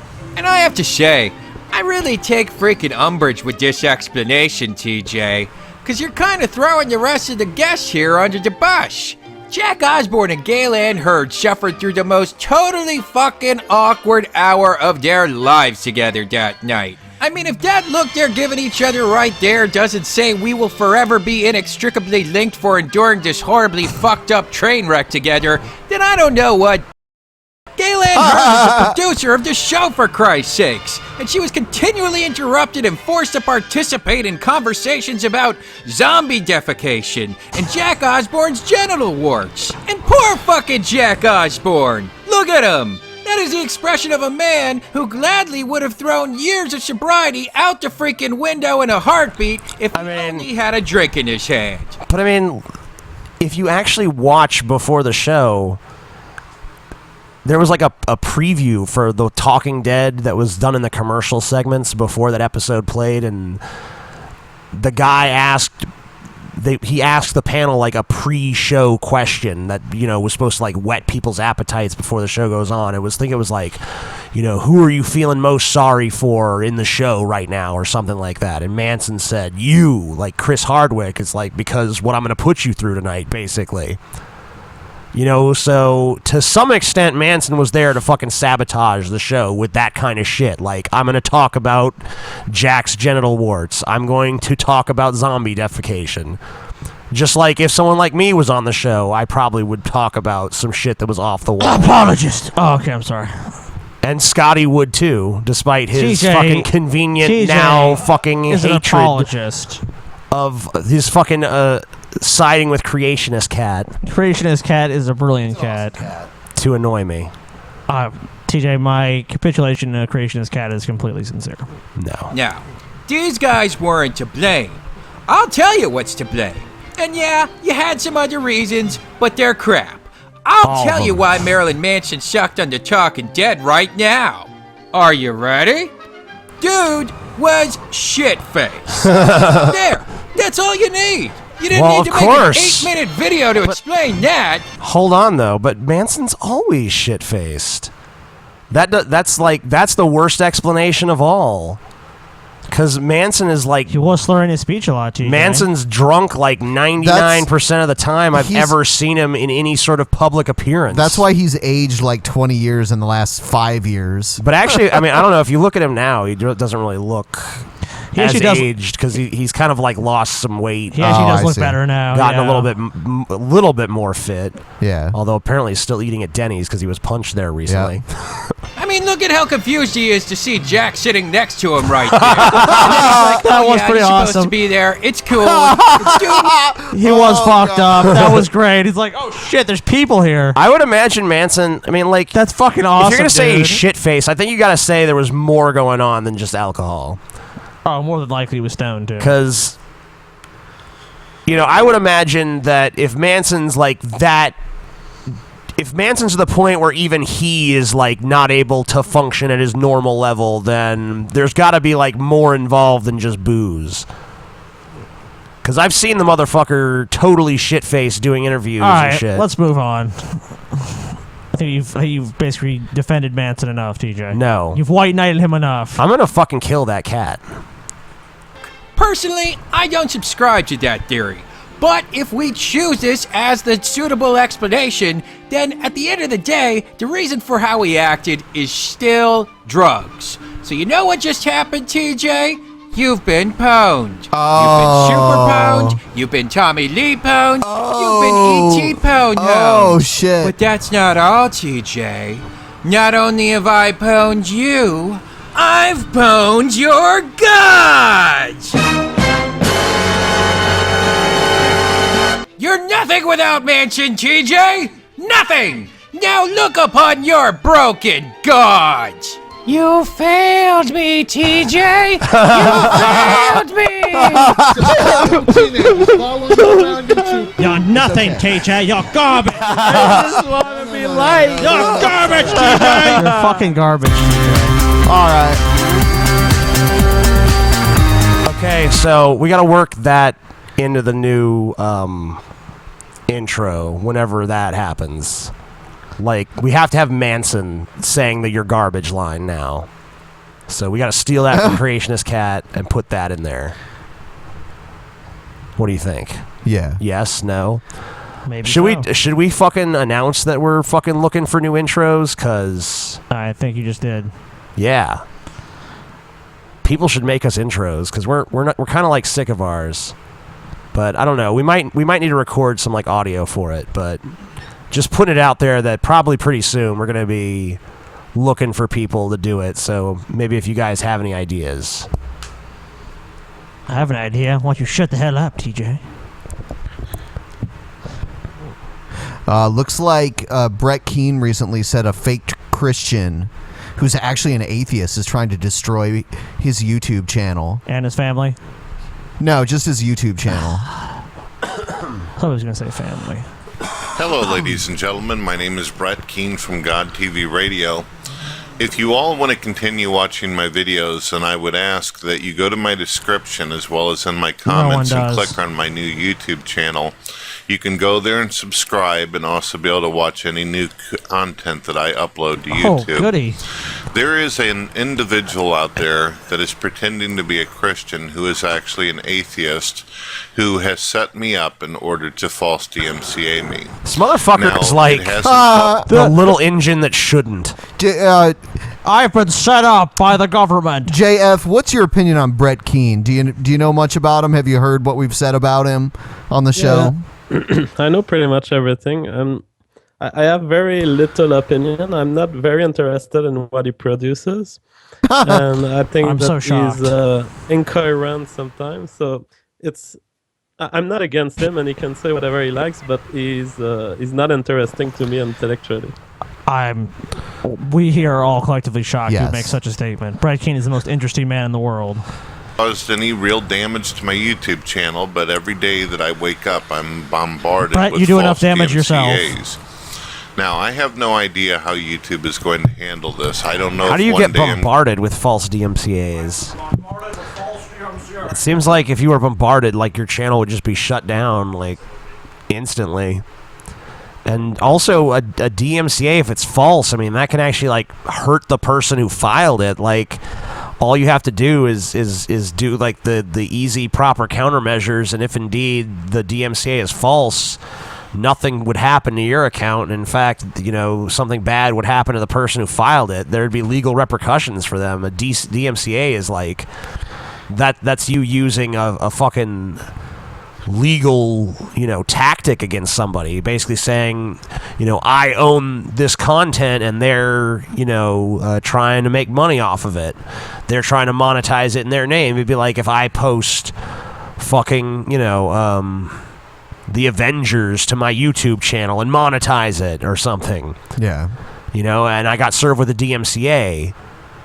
But if someone served me, if someone other than Marvel Studios sent me the DMCA, if it was just like Ted Johnson or some shit, that's a false DMCA, and that Ted Johnson could actually get in trouble because when you make a DMCA for content, you're basically saying I own this content and this person is using it. If you're claiming to own content you don't actually own, then you're just as in the wrong as in a person who has a righteous DMCA filed for them. So this idea there's like false DMCAs flooding Brett Keane. I mean, it doesn't even make any sense. No, Brett Keane's not lying. He's obviously lying. He's not lying. going to wake up and they count these false DMCAs as the real deal, and then end up taking down my entire channel with live hangouts, with discussions and videos that I've worked for. It's not even how the DMCA now, works, I do dude. have all my videos saved, and I have them filed in folders and all that, so I'm not losing anything. I just simply lose a YouTube channel if the person Stop continues to do what they DMCA do. my family. He just loses his channel. That's happened to him so many times Stop already. DMCA my family. I don't understand why he doesn't just Please. give up on this YouTube thing. Like, dude, Brett Keane, you suck. You're never gonna be it successful doesn't. on YouTube. It's You've tried for 10 years almost. Yeah, like you had Come some. on. Brett. I think it's just because like at one point he had something going. There was a point where he like and I 7 were like years ago or something. Yeah, where he and I were like neck and neck with subscriptions, and he was popular, and people like actually watched his videos and shit.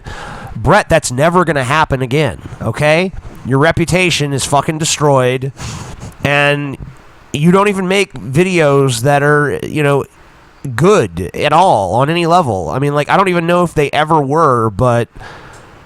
Maybe at least then there just wasn't that much competition or something. I don't know. But you're never going to be back on that level. You're never even going to get close to that again. You're boring as fuck. You're so disingenuous. You just lie as a matter of course.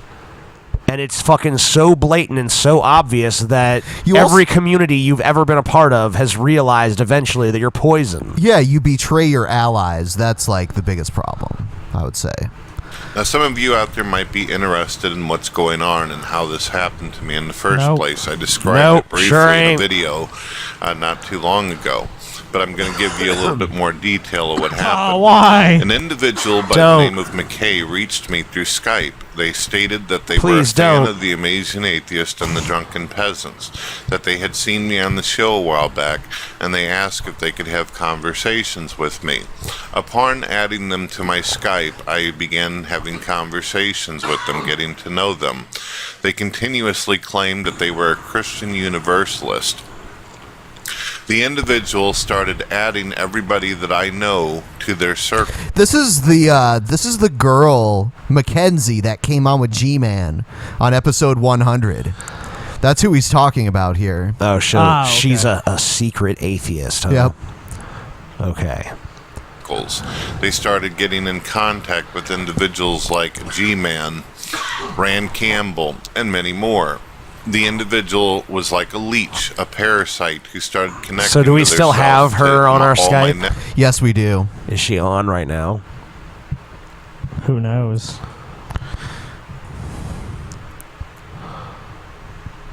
Let's see.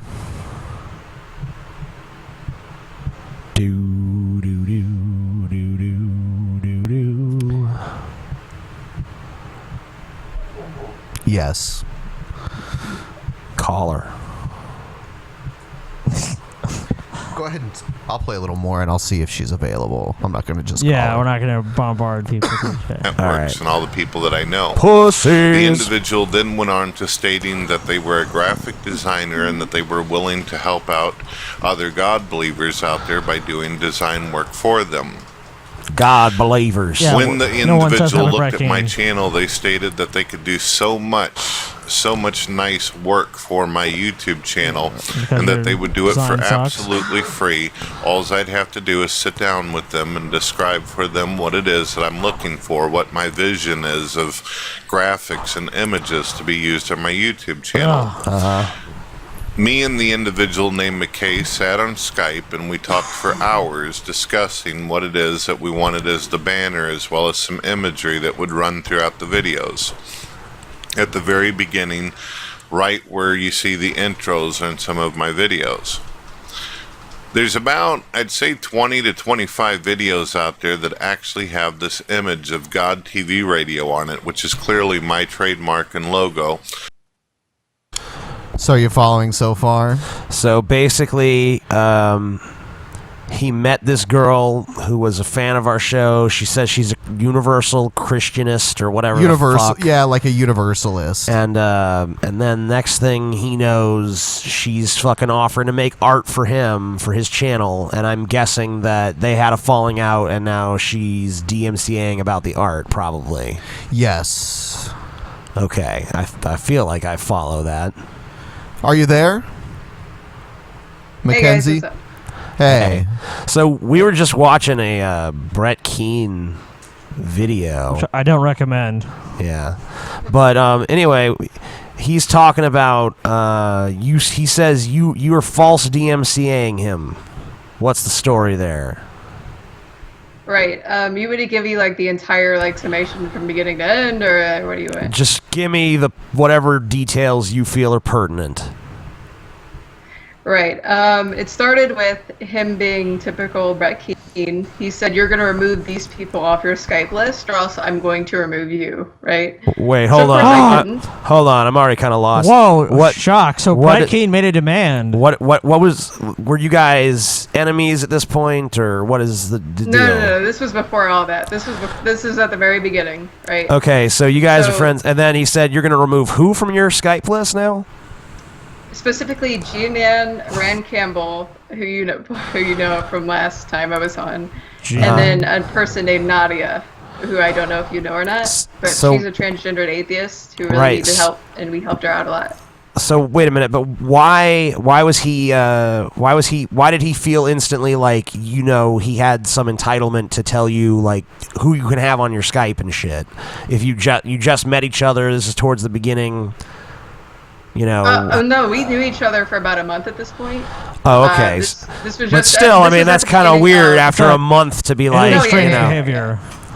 And But I mean, is that he does this to all of his friends. Like he said to Rand, like after our falling out, he said to Rand Campbell and to J-Dubs to delete me off their list, right? okay? So petty. This is just what So he does. basically, like Brett tries to control not only his associations but his associations as well. It appears so. Right. Okay.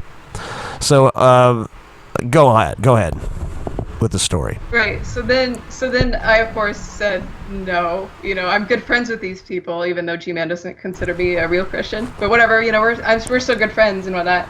So then I removed him from my list because he wrote me these big 3 paragraphs about how I need to ask God for forgiveness, etc., etc.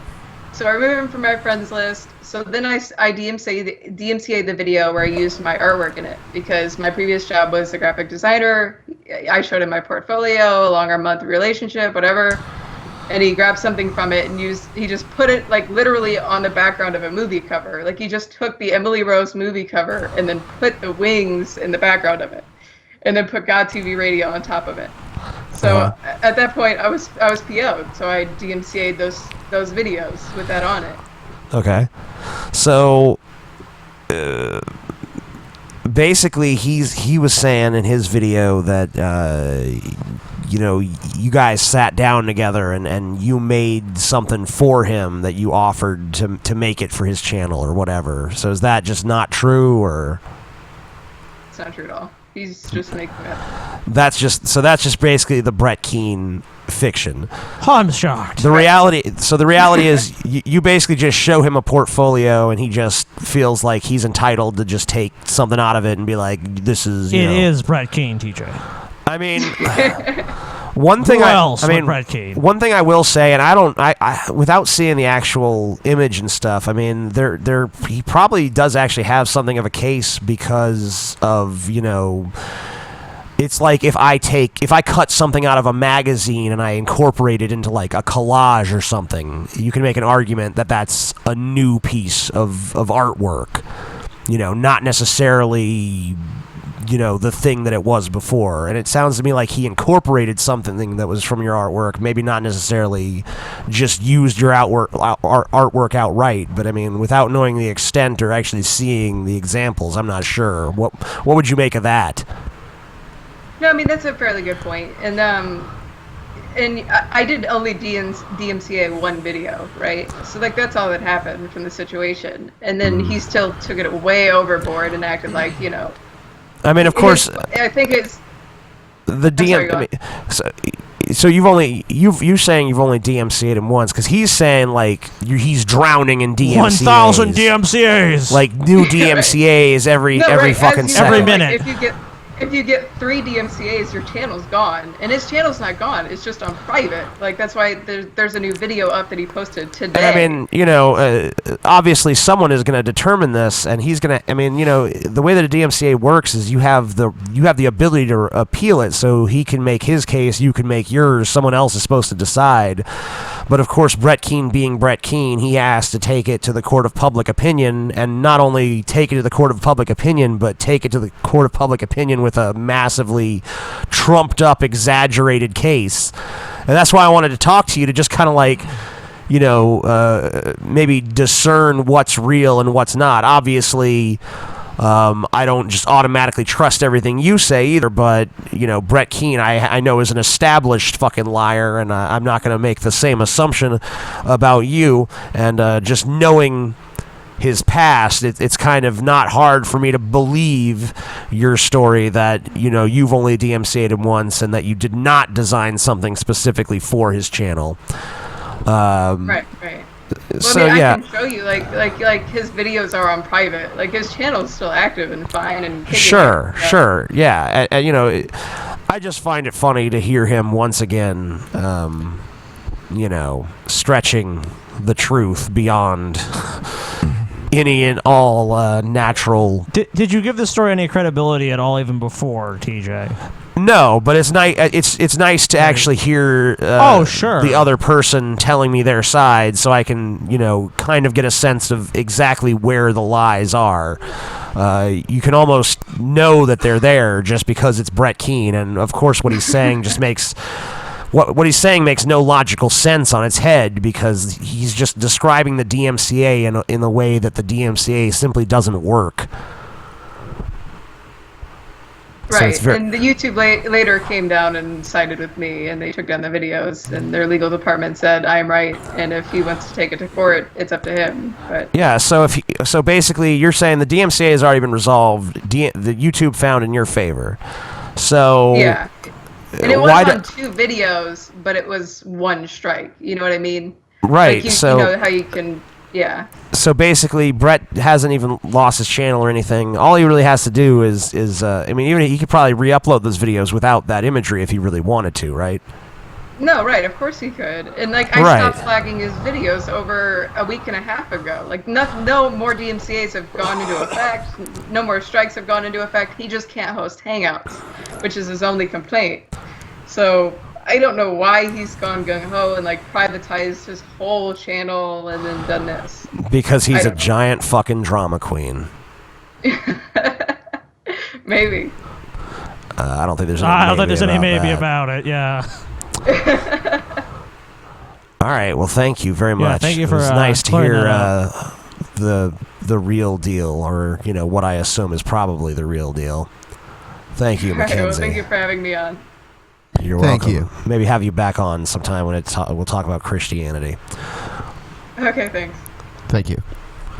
All right. Let's see. I think she has a pretty good case. Yeah, I would say that her version of events certainly makes a lot more logical sense than his. Seemed a lot more plausible. There actually is a recorded conversation between her and Brett Keane where she explains that to him, I'm sure. Yeah, they have a little back and forth, and then he ends up calling her an asshole and hanging up on her.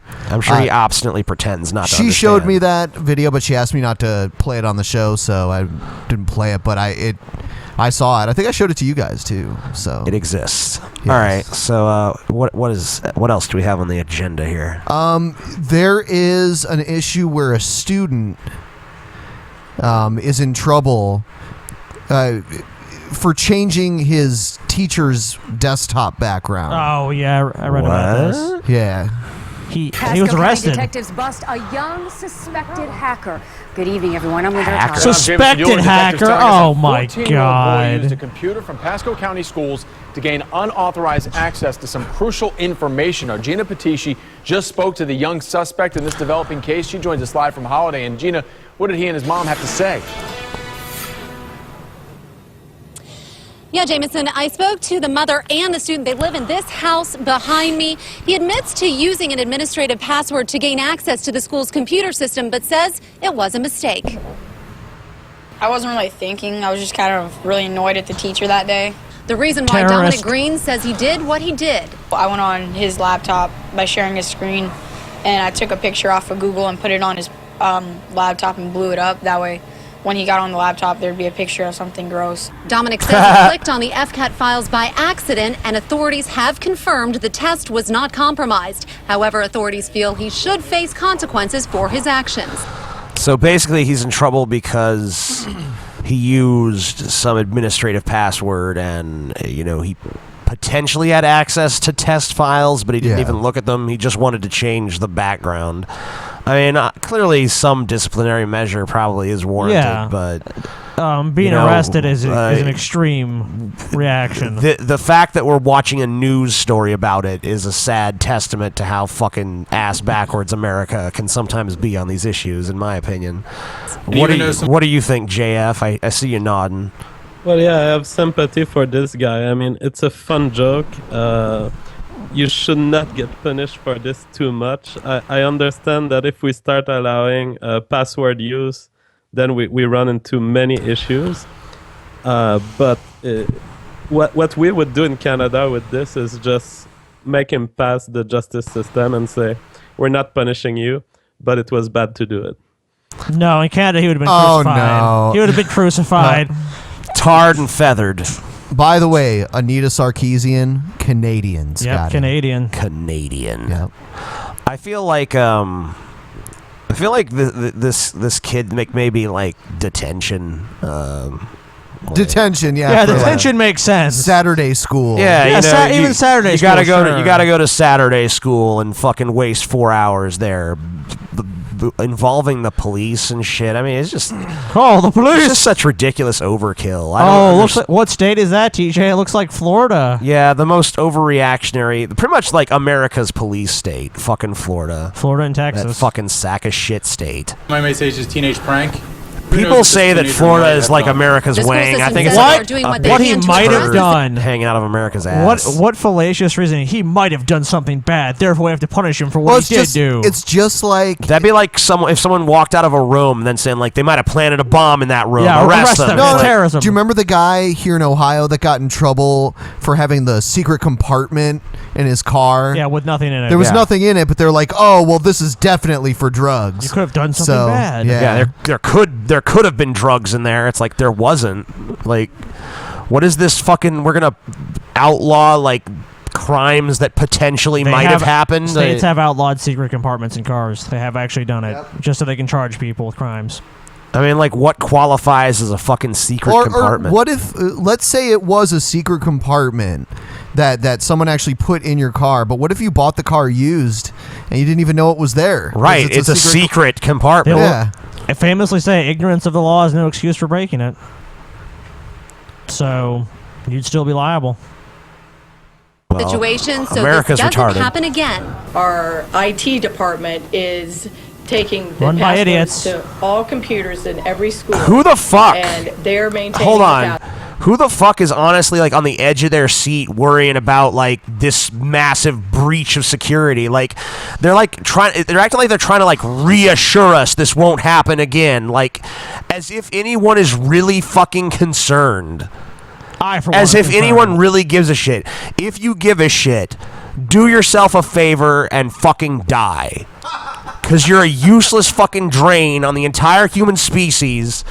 And you're just better off removing your fucking genes from the gene pool. The amazing so no one agent else has to fucking ever advocates deal with your suicide. stupid shit ever again. You're an advocate for suicide. and If you're that misogyny. dumb, sure. You know what, TJ? You should be arrested for those comments, buddy. Maybe I fucking should.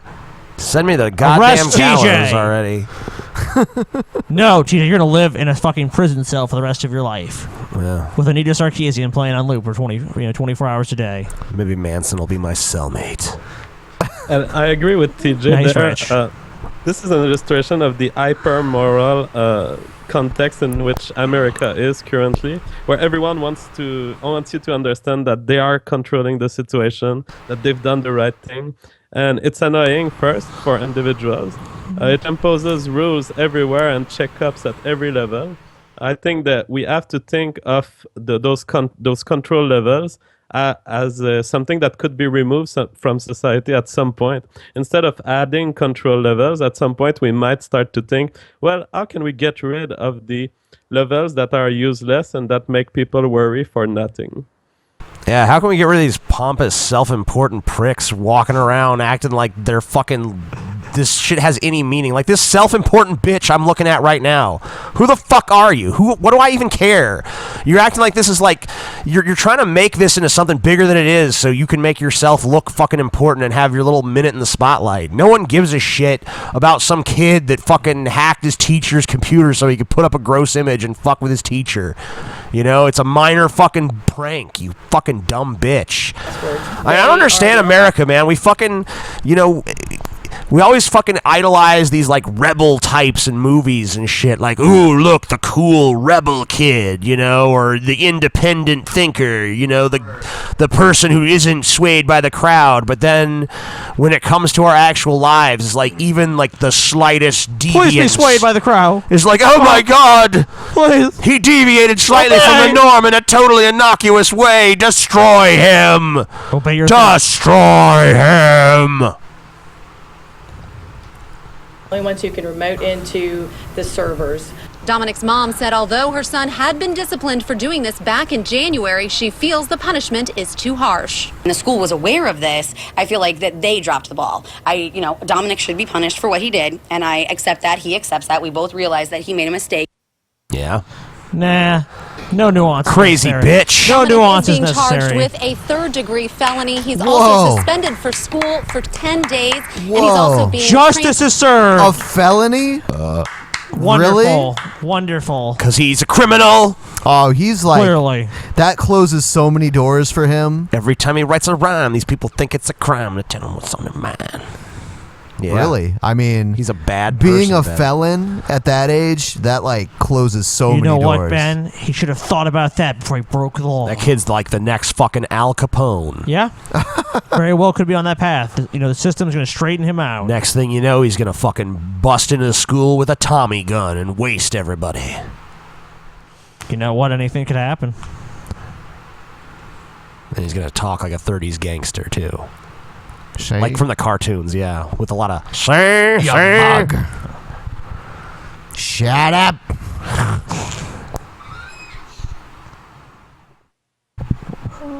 What is next? And sexual.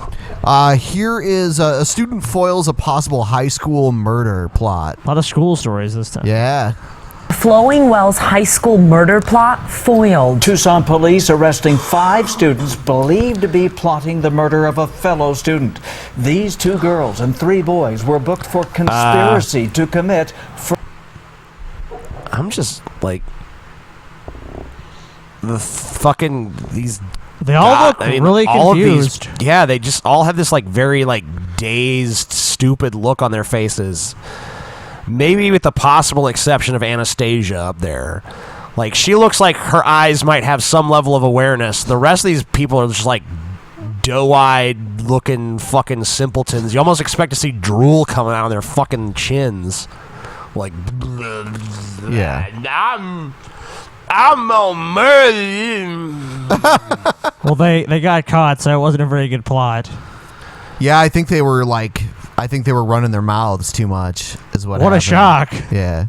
Who are they going to kill? Murder. Their target, a fellow student in their same Who? inner circle. Tucson police say the plan was to put to rest when another student alerted a staff member at the high school. Well, no 9 Science Keaton Thomas joins us live from the newsroom with more on this story. Keaton. You know, It's like someone sitting there like, I mean- that's how we're going to kill him. But if you're- you guys are joking, right? We're serious. If your No. entire circle of friends has pretty much agreed to kill you, I mean, maybe it's somewhat on you, right? Maybe they have gold. I mean, is that Didn't think about the gold, did you? is that too victim blaming of me? Because I mean, like, it's pretty hard to get 5 fucking people Well- to agree. Like, let's kill this guy. I have no idea what the circumstances are, so it's hard for me to comment. but I on mean, that. like, just speculating. You know, that's what I'm saying. Maybe they're all. Maybe the person has something that they want. They have gold, dude. Gold. You think they're like a leprechaun? They got like Yeah. like gold in their shoes But or something. Little do they know that they were actually just trying to lure them to like a house so he could turn into a leprechaun and like be like, I'm the leprechaun. JF, did you ever kill any of your friends in high school? All of them. Because as I mentioned earlier, I like human beings, so I tend to be kind to them. Yeah, but we have no details on this story, and it's just good if it was an actual murder. It's just good that it's been deplotted or stopped. But I mean, like, you know, you're a fucking biologist. You know, human beings are biological organisms. What, from like a scientific perspective, I mean, 5 people getting together, just agreeing to kill someone else in their social circle. I mean, that's kind of a weird thing. I mean, it's not like it's a total aberration. Obviously, it happens, but you It's know. certainly not weird from a biological perspective. We expect human beings that are in competition to evolve toward this kind of behavior in certain contexts, especially the context. This probably reveals if there are so many murders in human society still as of today, when we have police, when we have systems to stop it, it means that our evolutionary history has created genes for violence that are still within the human population. And so to me, it's not surprising at all. If you live in a monkey society, I've been interacting with monkeys for 5 years in my life. You know I've been doing it for that 30. primates are violent. You know that primates are violent and that, yes, Oh, they do yeah. kill each other. Yeah, I mean, Chimpanzees I've seen chimpanzees at a zoo display the most aggressive behavior I've ever seen an animal do in a zoo. Yeah, if you see chimps in movies, they're either like juveniles or Are they drugged? Or they're bonobos. Oh, they're bonobos? Okay. Bonobos. Yeah, bonobos fuck more, so they don't. They're more easygoing. They have them at the Columbus Zoo. I've seen them a few times. Yeah, they're pretty there. cool. They're not totally peaceful, but no, they're not chill, but they're a lot more chill. You can just tell. yeah, because they solve a lot more of their problems by just like rubbing their genitals together. So that's a solution more people will probably enjoy. About an alleged murder plot at one of our Tucson area high schools, and luckily it wasn't the next Columbine nor the next Virginia Tech. All because wow! that Really one trying student to about to shut up! You fucking scumbag. Okay, it's nothing like that. That's not They even weren't- a valid comparison. It was a bunch of people plotting to kill one person premeditatedly is not the same as like a mass shooting. Like, let's go to school and kill a bunch of people. I Yeah, mean, because that's indiscriminate. That's like, let's walk in there and do still, this action. look, both are very bad, and no one's going to approve of either of those things. But you know, obviously, there is a difference between a mass shooting and like a targeted killing of one person. That's very sensationalized. speak up. He may have saved the life of a fellow student. The message, though, is that a student trusted an adult, and that adult acted and contacted the Tucson Police Department. Well, I hope they would fucking react. And did the right I mean, and said that they knew about the something. problem with that was this story happening. for me is it doesn't tell me the thing I really want to know. Like, why did they want to kill their friend? They probably can't reveal everything because they're minors. I just want to know. Well, also, there's going to be a criminal obviously a Yeah. criminal investigation. There's a long. They won't legal reveal process. anything about the victim if the victim's a I mean, minor. fine, they don't have to, I guess, but fucking just tell me what the fucking motive was. They God damn can't. it. Yeah, I'm sure they can. If they can't, I still want to know. They'll report on it after the trial Yeah, is after the over. trial, exactly. Yeah. Or during the trial, they'd be like new allegations or new developments. Yeah. You know. Yeah. I don't see this being no big trial that actually maintains media coverage. Probably not. Police say that it was these 5 students plotting to kill a fellow student for about a week now. Several students we spoke with this afternoon said the target was an ex-boyfriend of someone within this there we group go. of 5. Tucson police say the plot was well coordinated, including several meetings before or after school. Okay.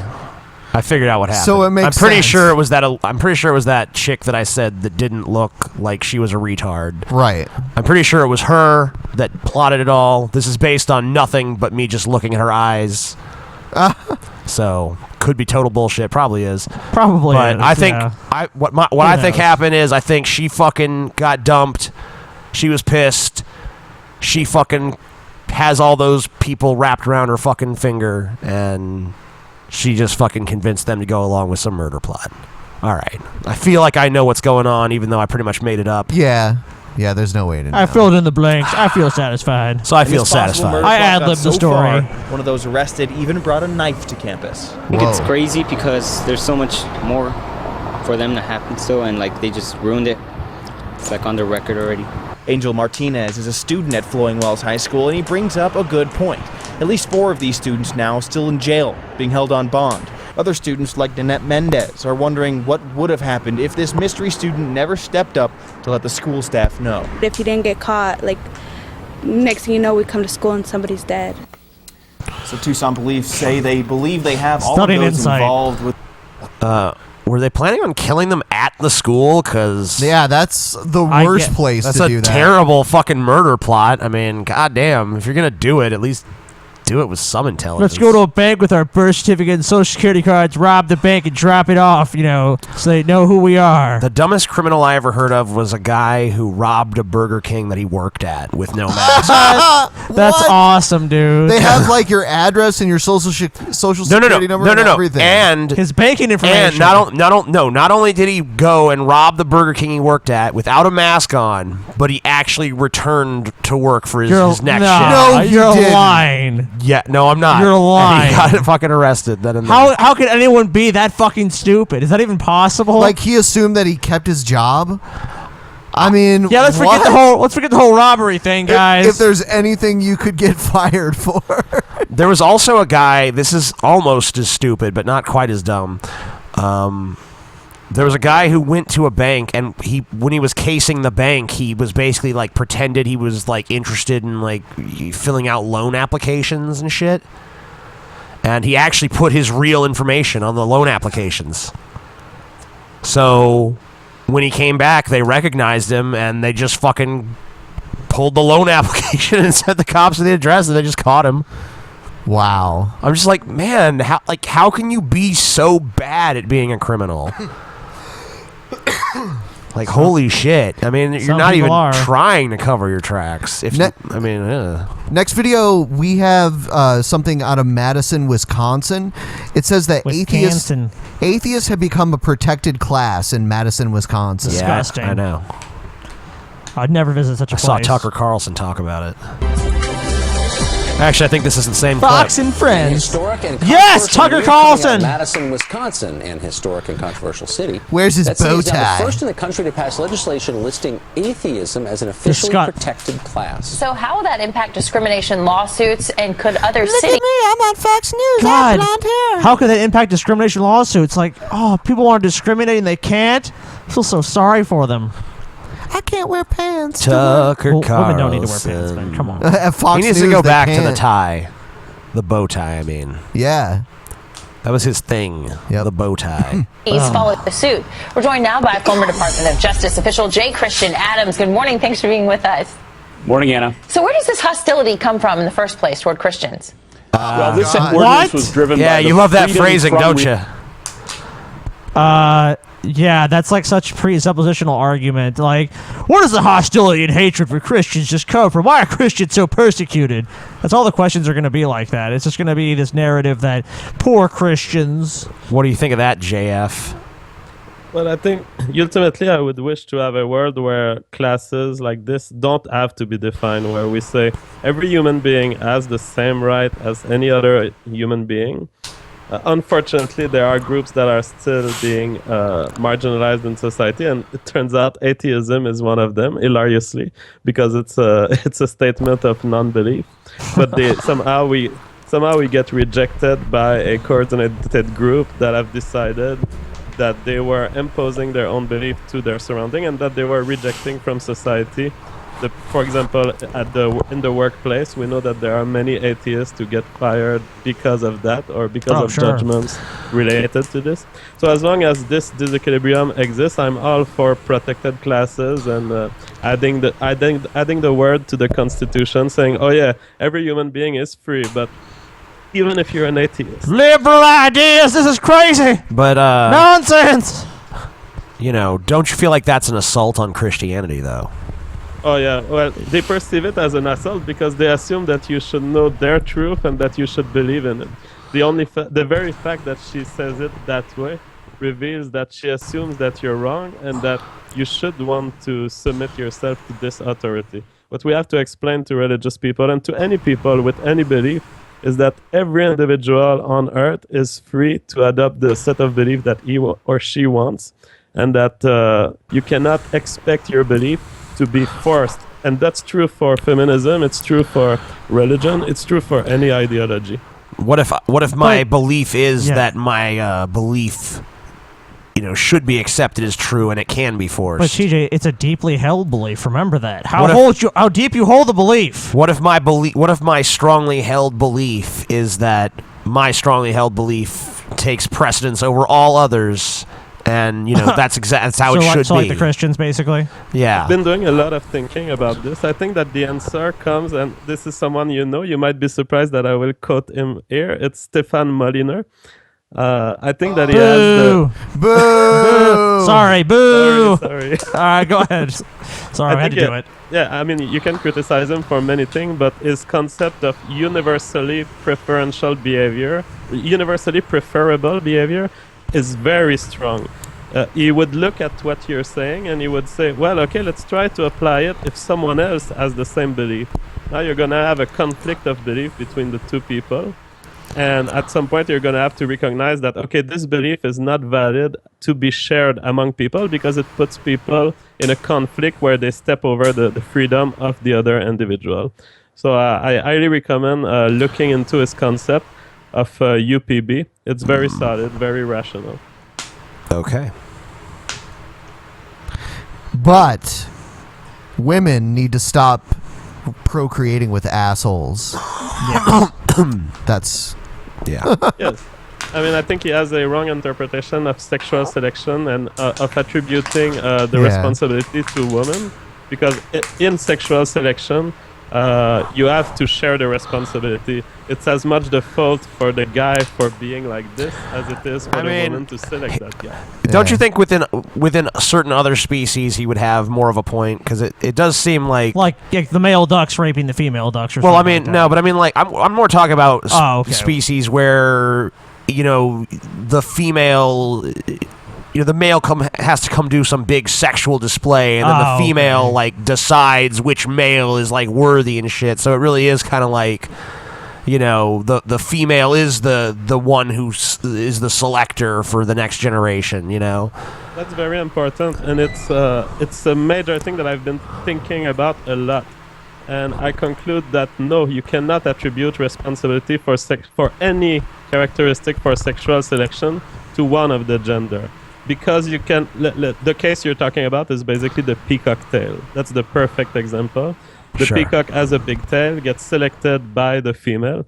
You can construct these genetic relation from one perspective or the other. You can say it's the female that have brought in the good males through sexual selection, but you can also say that it's the males that have exploited the sensory biases of the female by displaying signals that signal their quality.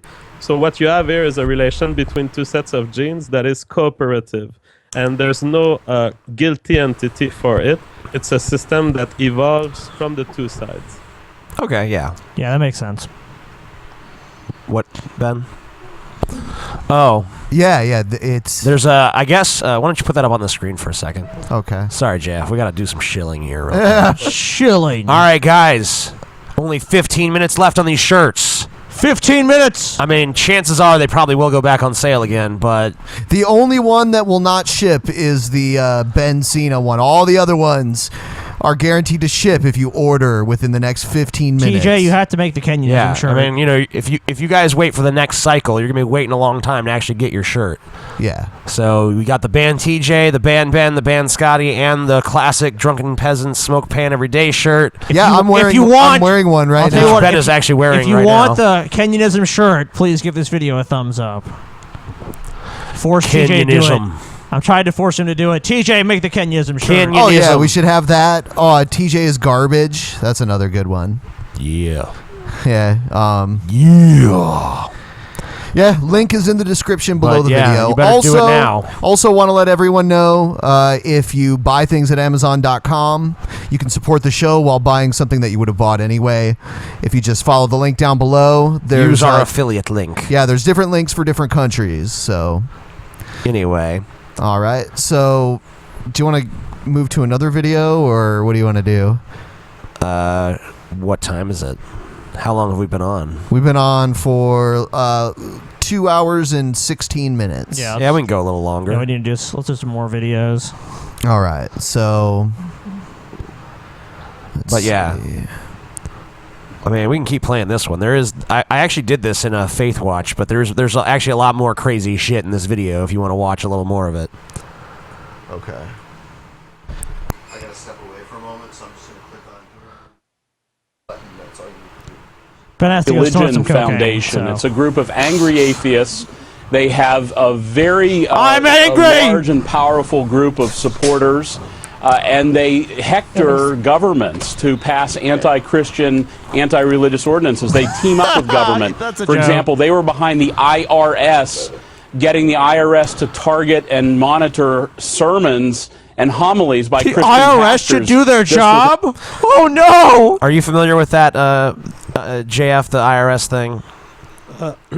You should remind me, but I think I am. Basically, the Freedom from Religion Foundation was just making sure that the pastors, they were just trying to hold the pastors accountable and make sure they weren't violating law by endorsing a candidate for candidates elections and stuff. Because, of course, as you know, in America, churches are tax exempt. I don't believe that's the case in Canada, is it? I don't know, really. Don't know. Well, in America, that's how it is. Scotty, do you know what the case is in Canada? They probably are. Typically, our taxes are very similar to the U.S., except that they're bigger. Yeah, they're larger, but Canada also has an interesting system too because they have like Catholic schools can actually be public schools at the same time. That's crazy. So actually, in some ways, there's less division. Yeah, in some ways, yeah. That's an important question. What should be a non-profit? What should be tax exempt? I think that we're bound with a system where there will be people who are borderline politics. For example, I've seen the case of a political organization that was basically writing the laws for different states, and they were a non-profit and they were tax exempt because they counted this as education. So I think there's some clarifying to do about what in society counts as a non-profit and what counts as a for-profit corporation. I really don't think churches should be tax exempt.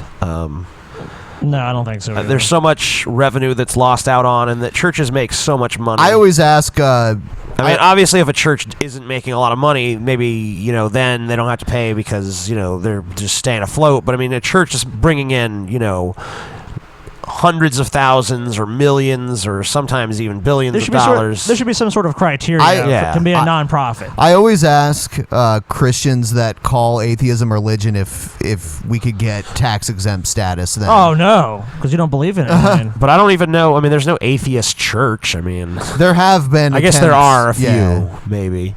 Here and there. Oh, I would think they'd we be could just call ourselves a religious organization at that point. You could just become a non-profit organization. Yeah, we should try to make the Drunken Peasants an official religion, and then we don't have to pay taxes. Oh yeah, I don't think so. Drunken Peasantism. Peasantism, the worship of these three douchebags. DPism.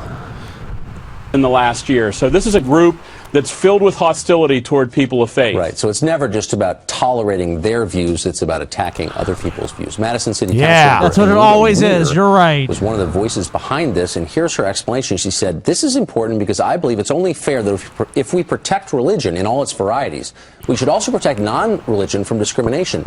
It's only heresy. Fair." That does, in some sense, seem fair, but communism. Kenyan communism. I like how he's like, that does in some sense seem fair. It's like, yeah, it's because it is. That's maybe because it is.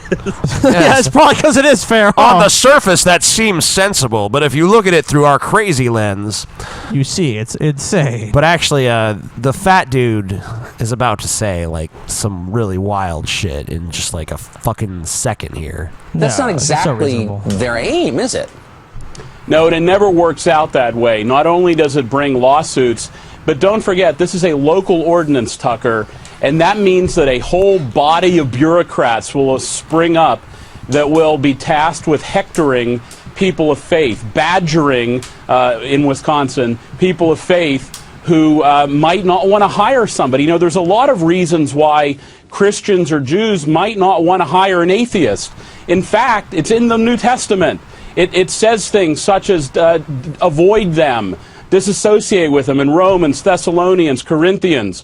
You might have a job, for example, where you want someone who believes in a higher power. For example, maybe you're running an airline and hiring pilots who you prefer they maybe believe in hell. I mean, I know that sounds extreme, but that shows you why religion is so important. That just jumped the shark. That just jumped the shark. That was the part I wanted you guys to hear. That just jumped the JF shark. started literally shaking his head no, so I want to hear what he has to say about what just was said.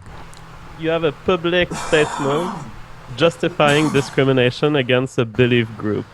That's anti-constitutional, that's anti-American, it's pretty much everything you can think about. To block someone from the job market because of his belief, that's exactly what the extremist religious want. And here you got it told by a news anchor, a very official guy, if I understand. So this is not some underground This guy here is like a former Department of Justice fucking dude, and look guy at something. Tucker Carlson's shit-eating grin. Yeah, he's like so happy about what was just said. Now, what do you guys make of like the pilots? Like maybe you want to have an atheist pilot would like a Christian pilot would just be like, I'm going to be with God now. You want a pilot who's going to believe in hell? I mean, what does that mean? I don't understand. Well, a Christian pilot scares me more. But what is he even saying? I don't really understand it. Did the 9/11 hijackers believe in hell? Yes, they did. Okay, well there you go.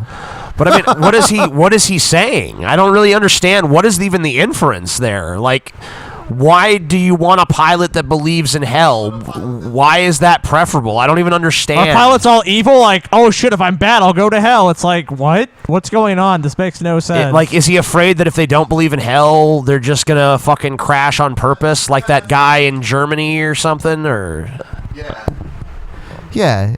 Okay. And that was more mental instability than right. I don't belief. think hell or heaven had much to do with it, one way or the other. No. I don't even know if that's what he's referring to, but I mean, that's Yes. the only thing I can Yes, assume. that's what he's referring to. He's Okay. insane. I got it. Oh, fuck. Many people. And to tell people you can't It's hire pretty much. people of There's faith, nothing really much good or else only after people that. of faith It's not intrudes gonna top on it. their free exercise. Fuck that dude. All right. Our faith is the only thing that matters. Let's see. Here's a video entitled "What the Rich Really Want." What the rich really want to rule the world. Rich people have a lot of power. One of the key questions of modern economics and politics is therefore, what do the rich really want? The standard assumption has tended to be more money, but the reality is stranger and more hopeful. Ironically, the one thing the rich generally aren't much motivated by is money itself. They have far more than enough of that already, enough to keep 10 generations going. The rich are not, therefore, working to make more money with an eye to spending it. They're making more money in order to keep score. To put it at its simplest, in order to be respected and liked. The rich are working for love and for honour. They stay up late at the office out of vanity because they want to be able to walk into rooms full of strangers and be swiftly recognised by those that matter as miraculous and clever. Okay. Yeah. So what do you think so far? I mean, I pretty much agree so far. Yeah, if you're talking about like the billionaires of society, yeah, it's that's like what they really want recognition. I mean, at some having level. grown up around rich people and fucking been at a from a semi-rich family at one point, and just like, you know, hobnobbing with all the fucking pretentious assholes in like Beverly Hills and shit. You know, yeah, status pretty much is what matters most to those people. Any opinions from JF? Yeah, I mean, I've been around rich people. I have rich friends. I think I wouldn't state exactly like the video does because he seems to put them all in a group. And the reality is they're just normal human beings that find themselves in very abnormal situations. And so, yes, they want recognition, but I don't think it's recognition in a pathological manner. I think they want recognition like I want. I want my work to be appreciated. I want what I do during the week to be useful to society. And so wanting to be appreciated, yes, but maybe not always in a pathological way. Yeah.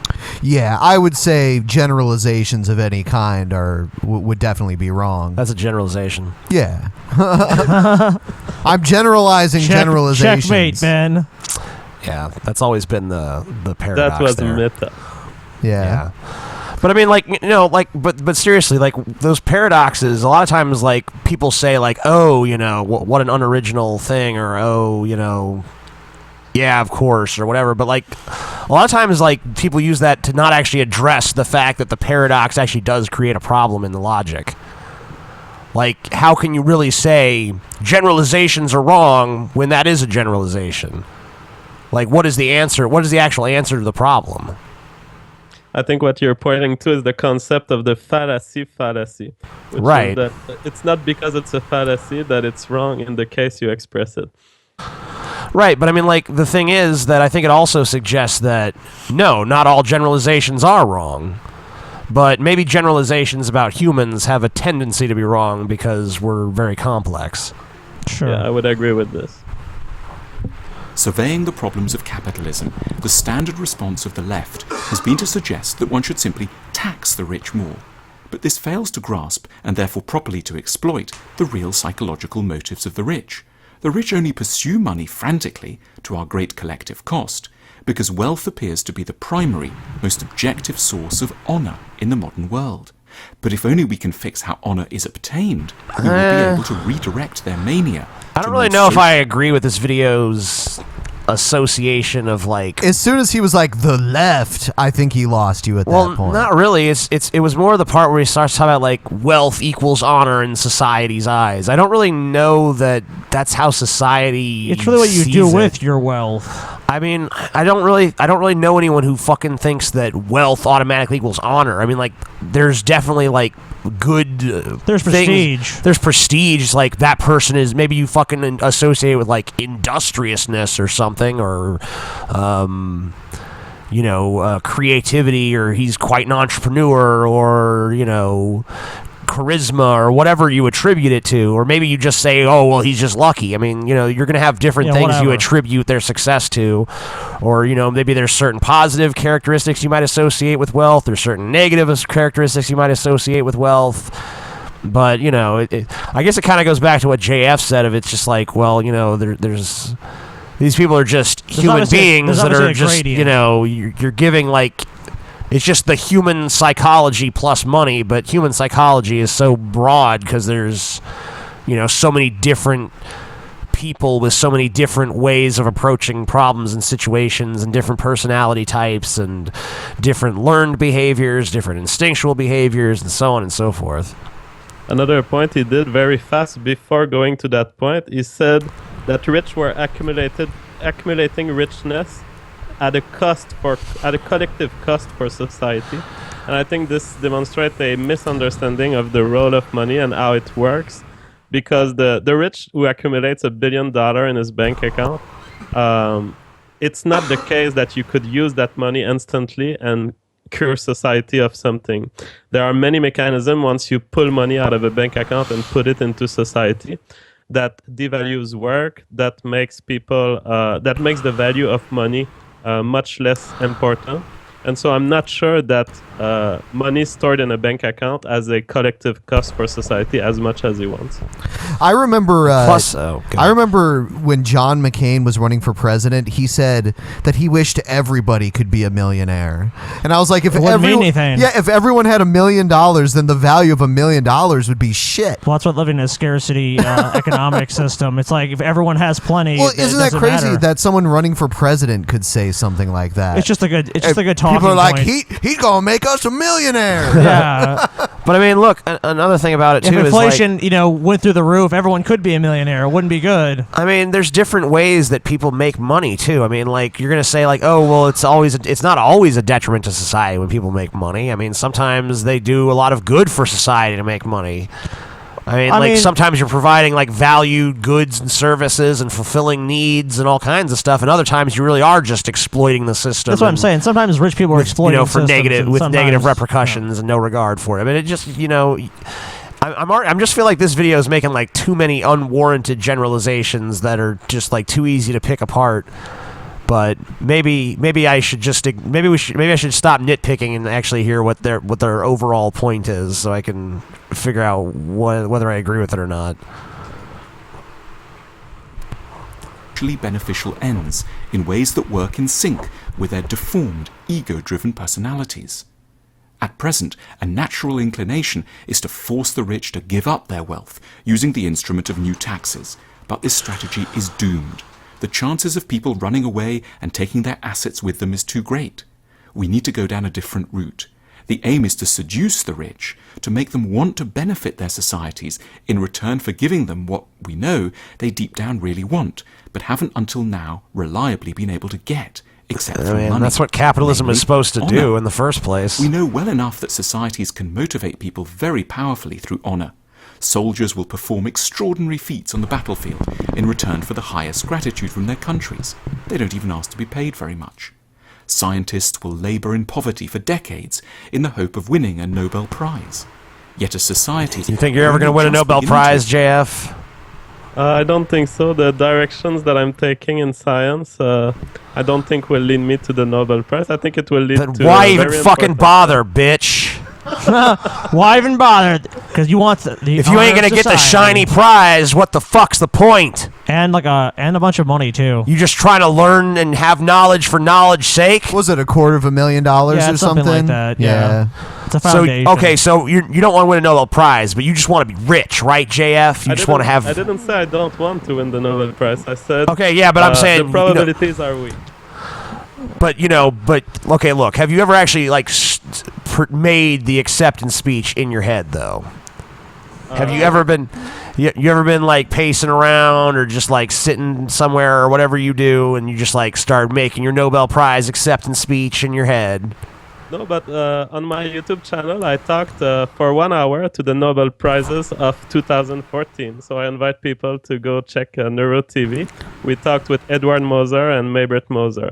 So I know what it is to win a Nobel Prize, but no, I would not prepare for it first because I'm not a guy of preparation. I'm an intellectual. I just accumulate information about the world, and even when I come to Drunken Peasant, what you see is the deployment of what's in my head, and it's not prepared. So no, even if I won the Nobel Prize, I wouldn't prepare the discourse. Really? Because I fucking have practiced all kinds of crazy speeches for Did like you do an different Oscar situations. acceptance? Yeah, I've done Oscar acceptances. For what was your award? Best director, or was it? Yeah, usually it'll be like best director, and then I'll fucking do like fake Q&As for like books I planned on writing that I never actually wrote, and I'll have like an audience. They'll be like, "Yes," and then they'll ask me like, "Why are you so brilliant?" Well, that's an interesting story. Interesting question. Interesting question. Why are you so brilliant and amazing? Banal in a way, but then. So I guess I'm not the same. I'm more of like. I'm all about like figuring out like the show and like what am I gonna say and how am I gonna handle that when inevitably my genius is finally recognized. How will I fucking react? Any day now, TJ. Any day now, it's gonna happen. I'm sure that Academy Award is on its way. I need to make at least one movie before I die, though. And amazing doesn't count. Want to let everyone know if you enjoyed the show, give it a thumbs up. I'm going to do a Kickstarter eventually. Raise money to make a Western about people shooting each other in the face. Sounds fine to me. Anyway. I did Kickstarters. Thumbs up. There's like places in New Mexico where you can film. There's like, like old school like Western towns that they let film crews film in. That sounds sweet. Yeah. So I guess we've probably done a long enough show at this point. Yes. JF, do you want to join us in the post show or? Sure. Cool. Bye, everyone. Everyone on Fuck YouTube. off, YouTube. Fuck off. We're going to the post show. We'll see you Give on us a Wednesday. thumbs up. We'll be doing QA. Give the video a thumbs up. Thanks again, everyone. Yeah. Satan. Hey. Smoke pan every day. Smoke pan every day. Every motherfucking day. Every day.